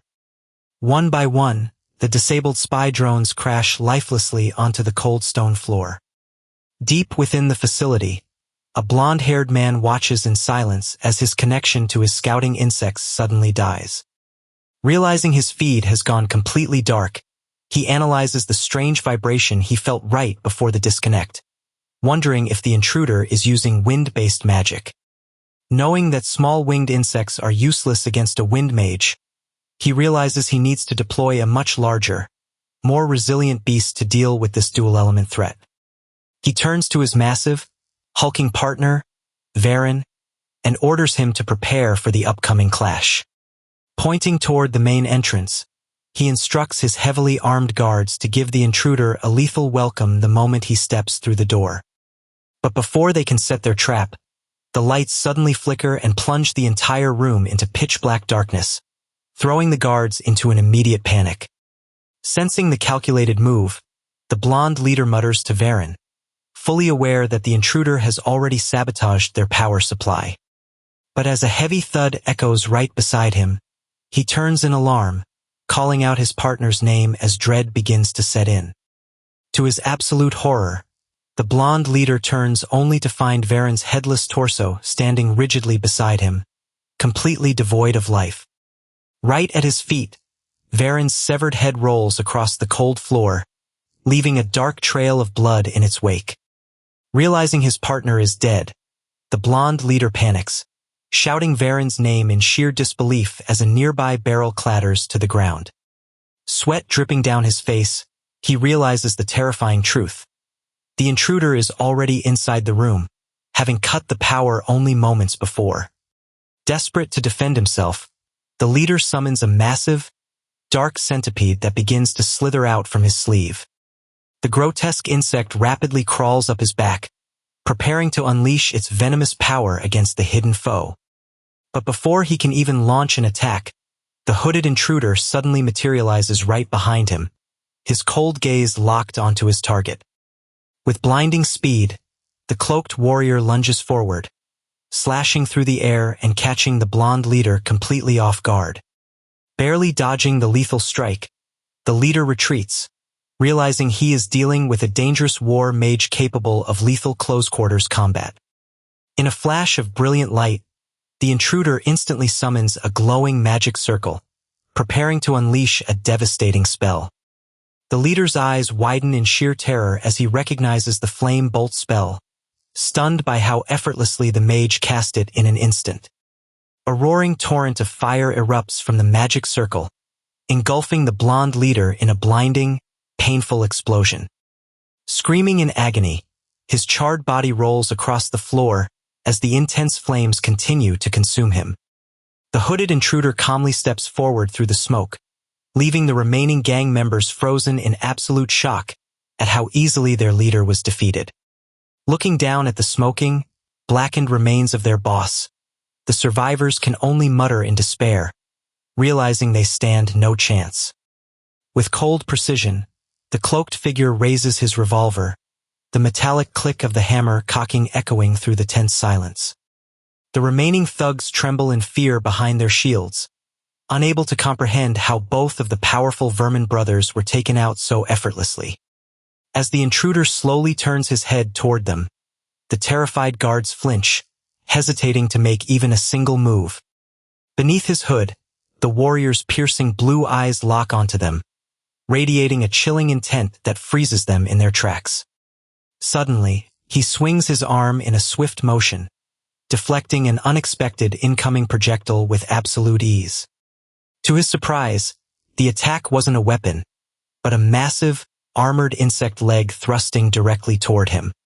The giant, spiked appendage is growing directly out of Varen's supposedly dead, headless body, cracking the floorboards beneath it. With sickening crunches and cracks, the headless corpse begins to contort and stand back up, muttering a curse about the pain. Shockingly, a grotesque mouth lined with sharp teeth splits open right in the palm of the corpse's hand, complaining about the injury. Snickering maniacally, the hand-mouth taunts the intruder, amused that a surprise attack actually managed to take down Bruno before he could even join the fight. Staring down his bizarre opponent, the hooded intruder calls him an insect human, genuinely surprised that the creature is completely fine even after having its head chopped off. The headless body begins to swell and mutate with a sickening sloshing sound, as the creature boasts that it has already transcended the limits of the human form. Sensing an overwhelming danger, the intruder reacts with shock as a massive, dark shadow begins to loom directly over him. Suddenly, a massive insectoid leg slams down with a violent smash, shattering the ground beneath. Revealing its monstrous, giant mantis-like form, the beast declares that it doesn't even care that its brother was killed.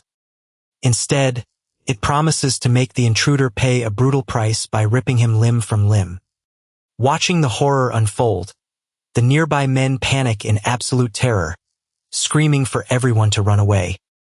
The colossal insect unleashes a chaotic flurry of strikes, tearing through the wooden crates and throwing the entire area into disarray.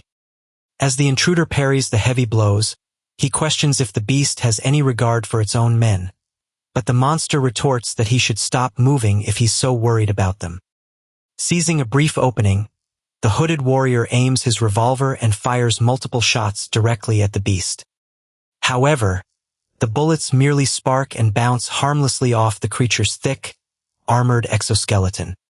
The monster immediately retaliates with a heavy slam, forcing the intruder back as he grunts under the pressure of the impact. Needing more firepower, the intruder conjures a brilliant orange magic circle, preparing a powerful spell. He unleashes a torrential pillar of fire straight into the giant beast as it lunges down at him. To his absolute shock, the intruder realizes the massive beast was somehow agile enough to dodge the brunt of the magical blast. Before he can recover, one of the creature's massive appendages whips out and violently clamps onto him. Despite being caught, the hooded mage quickly gathers his energy once more, flashing a bright magical sigil from his hand. He detonates the magic point blank, creating a blinding explosion of light and energy right in the creature's face. But as the smoke clears, the monster's terrifying face emerges completely unscathed, its jagged teeth bared in a sinister grin. The intruder's heart sinks as he realizes his opponent is completely unharmed even after taking a direct hit from his magic. Capitalizing on its durability, the giant beast swings its massive claw in a devastating slam, smashing everything in its path. Mocking his opponent's efforts, the monster sneers that if he wants to burn him, he'll need to use at least fourth circle magic. Laughing maniacally, the beast repeatedly smashes its heavy claws into the ground to crush the intruder once and for all. However, as the dust settles, the creature suddenly stops, blinking in confusion as it realizes something is off. Looking down at the empty, smoking crater, the monster is left utterly baffled to find that its target has completely vanished. The giant, insect-like beast frantically searches the area, its joints creaking as it wonders where its prey could have possibly vanished to. Suddenly, a massive blade slices down from above with a deafening whoosh, catching the monster completely off guard. With lightning-fast reflexes, the creature raises its massive claw, clashing against the incoming strike with a heavy metallic ring. Our protagonist lands gracefully on the ground nearby, his heavy boots thudding against the stone as the dust from the clash settles. The beast grins with its razor-sharp teeth, drool dripping from its jaws as it mockingly commends the hero for having some impressive moves. Unfazed, the protagonist snickers, throwing back a sharp retort that the monster is merely as swift as a common fly. He quickly assesses the situation, realizing that standard firearms and third circle magic won't cut it, and the beast won't give him enough time to cast fourth circle magic. Clenching his fist, he admits that he really didn't want to resort to using his ultimate trump card. Sensing a sudden shift in the air, the beast tilts its head in confusion, wondering what the human is planning. Declaring that the monster has left him with no choice, the hero begins channeling an immense, blinding golden energy from his hands. Meanwhile, outside the factory, his ally shivers violently in the cold, regretful that he didn't dress warmer for the night. He anxiously wonders if taking down 2 black mages at once was too much, but deep down, he knows the protagonist isn't someone who would easily die here. Suddenly, a strange flickering light catches his attention, causing him to turn around in surprise. A brilliant, blinding flash erupts from the windows of the factory, illuminating the entire alleyway. A massive, blazing explosion of fire and light bursts outward, completely engulfing the building in a spectacular display of power. Watching the inferno, the ally realizes with awe that the protagonist has finally unleashed what he calls real magic. He can't help but scratch his head, muttering that magic is just magic, unable to comprehend what makes this real magic so different. The protagonist calmly steps out of the shadows carrying a briefcase, prompting the ally to ask what happened, only to be told that everyone, including the test subjects, has been dealt with. When the ally solemnly asks if there was any way to save the test subjects, the protagonist grimly replies that a painless death was the only mercy left for them. Examining a syringe containing the werewolf serum, the ally remarks on how terrifying the world is, noting that a massive human trial like this requires a massive financial backer. The protagonist stands tall, assuring his companion that he has already deduced the identity of the mastermind funding the operation. Shocked by the revelation, the ally quickly rises to his feet, trying to process the news as he asks for clarification. However, he quickly dismisses his own questions, realizing he can't stop the protagonist anyway, and decides to head back to the hideout. Left alone, the protagonist stands before the raging inferno, his face cast in shadow as the flames crackle behind him. The scene then shifts to a lavishly decorated, empty dining hall, setting the stage for the powerful figures pulling the strings from high society. The silence of the dining hall is shattered as a plate of food is violently thrown, sending sharp ceramic shards flying right into a terrified maid's face. As the injured maid bleeds from her face, her co-workers can only watch in absolute terror while their master continues his furious, greedy rant. This tyrannical noble, Belbot Rickson, screams insults at his staff, completely unbothered by the physical harm he just caused. His voice echoes through the halls, filled with nothing but pure malice and contempt for those beneath him. Huffing with rage, the old man storms out of the dining room, still cursing his servants for their supposed laziness. Privately, he fumes over his failed human experiments, though he finds a twisted silver lining in the fact that someone else disposed of the escaped test subjects for him. His eyes gleam with a sinister light as he reminds himself that his dark research is finally yielding the breakthrough results he desires. He is obsessed with reclaiming his youth, convinced that his frail, aging body will soon be restored to its absolute peak.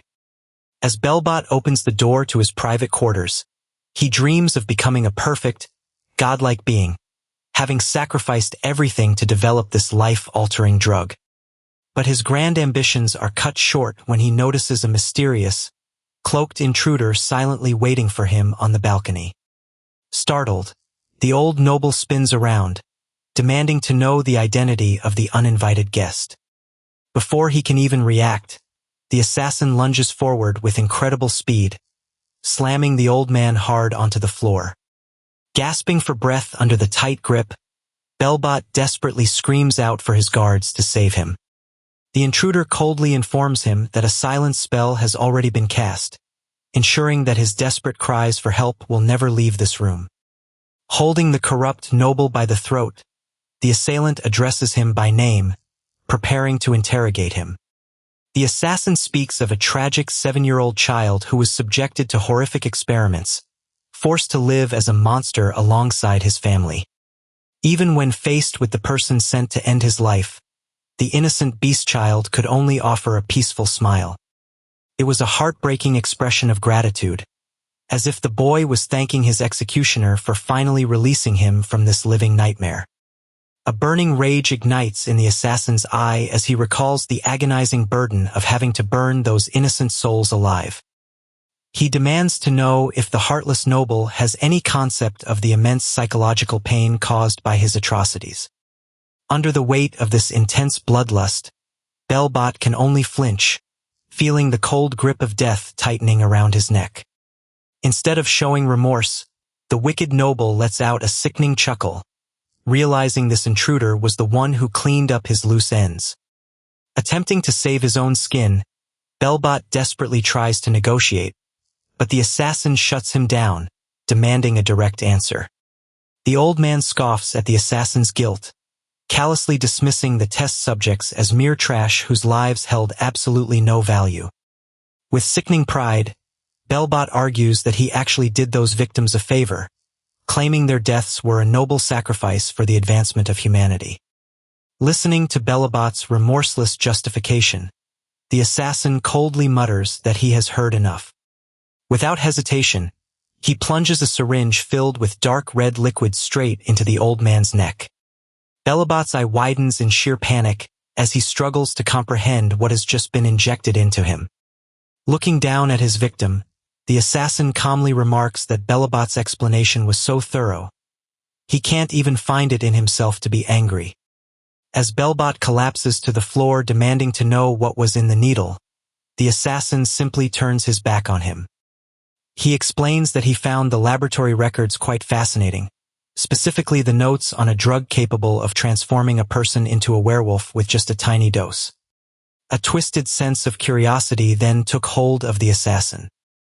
He wondered what would happen if someone were injected with an entire bottle of that highly potent serum, while Belbot begins to choke in agony. Belbot's body begins to violently warp and crack as his teeth sharpen into monstrous fangs during a painful mutation. Within moments, the old man completely transforms into a grotesque, multi-armed werewolf beast that roars furiously at the assassin. Knowing the beast can no longer comprehend human speech, the assassin prepares his next move. He raises his hand to conjure a swirling vortex of water magic to shield himself from the rampaging monster. He coldly declares his desire for Belbot to suffer the exact same agony his victims endured, as a deafening roar shakes the mansion. Down the hall, the estate guards hear the commotion and sprint toward Belbot's private chambers in alarm. Bursting through the double doors, they shout for their master, only to be met with a horrifying sight. The guards gasp in utter disbelief as they realize they are standing before a terrifying beast. They tremble in fear, desperately wondering where such a horrific creature could have come from. The mages among them quickly prepare their wands to restrain the beast, ordering the non-magic guards to search for Belbot. But the enraged beast immediately lunges forward, tearing through their magical defenses with primal fury.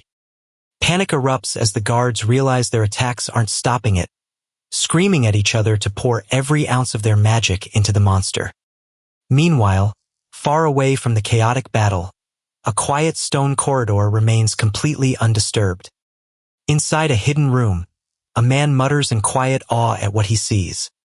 Staring into a massive open safe, the man marvels at the contents while his companion tells him to take what is needed for his work and conceal the rest.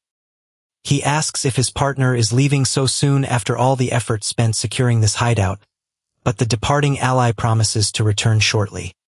The departing ally explains he needs to secure a proper cover identity for the underworld, leaving the man to rest and begin his work. With his plans set, the mysterious ally steps out into the cool night, walking down the quiet street lined with glowing lamps. He pauses and glances back toward the building, his sharp eyes reflecting the dark, cloudy sky above. Nearby, a small vessel floats quietly on the dark waters of the canal, waiting for its next departure. Clenching his armored fist, he steels his resolve for the trials that lay ahead.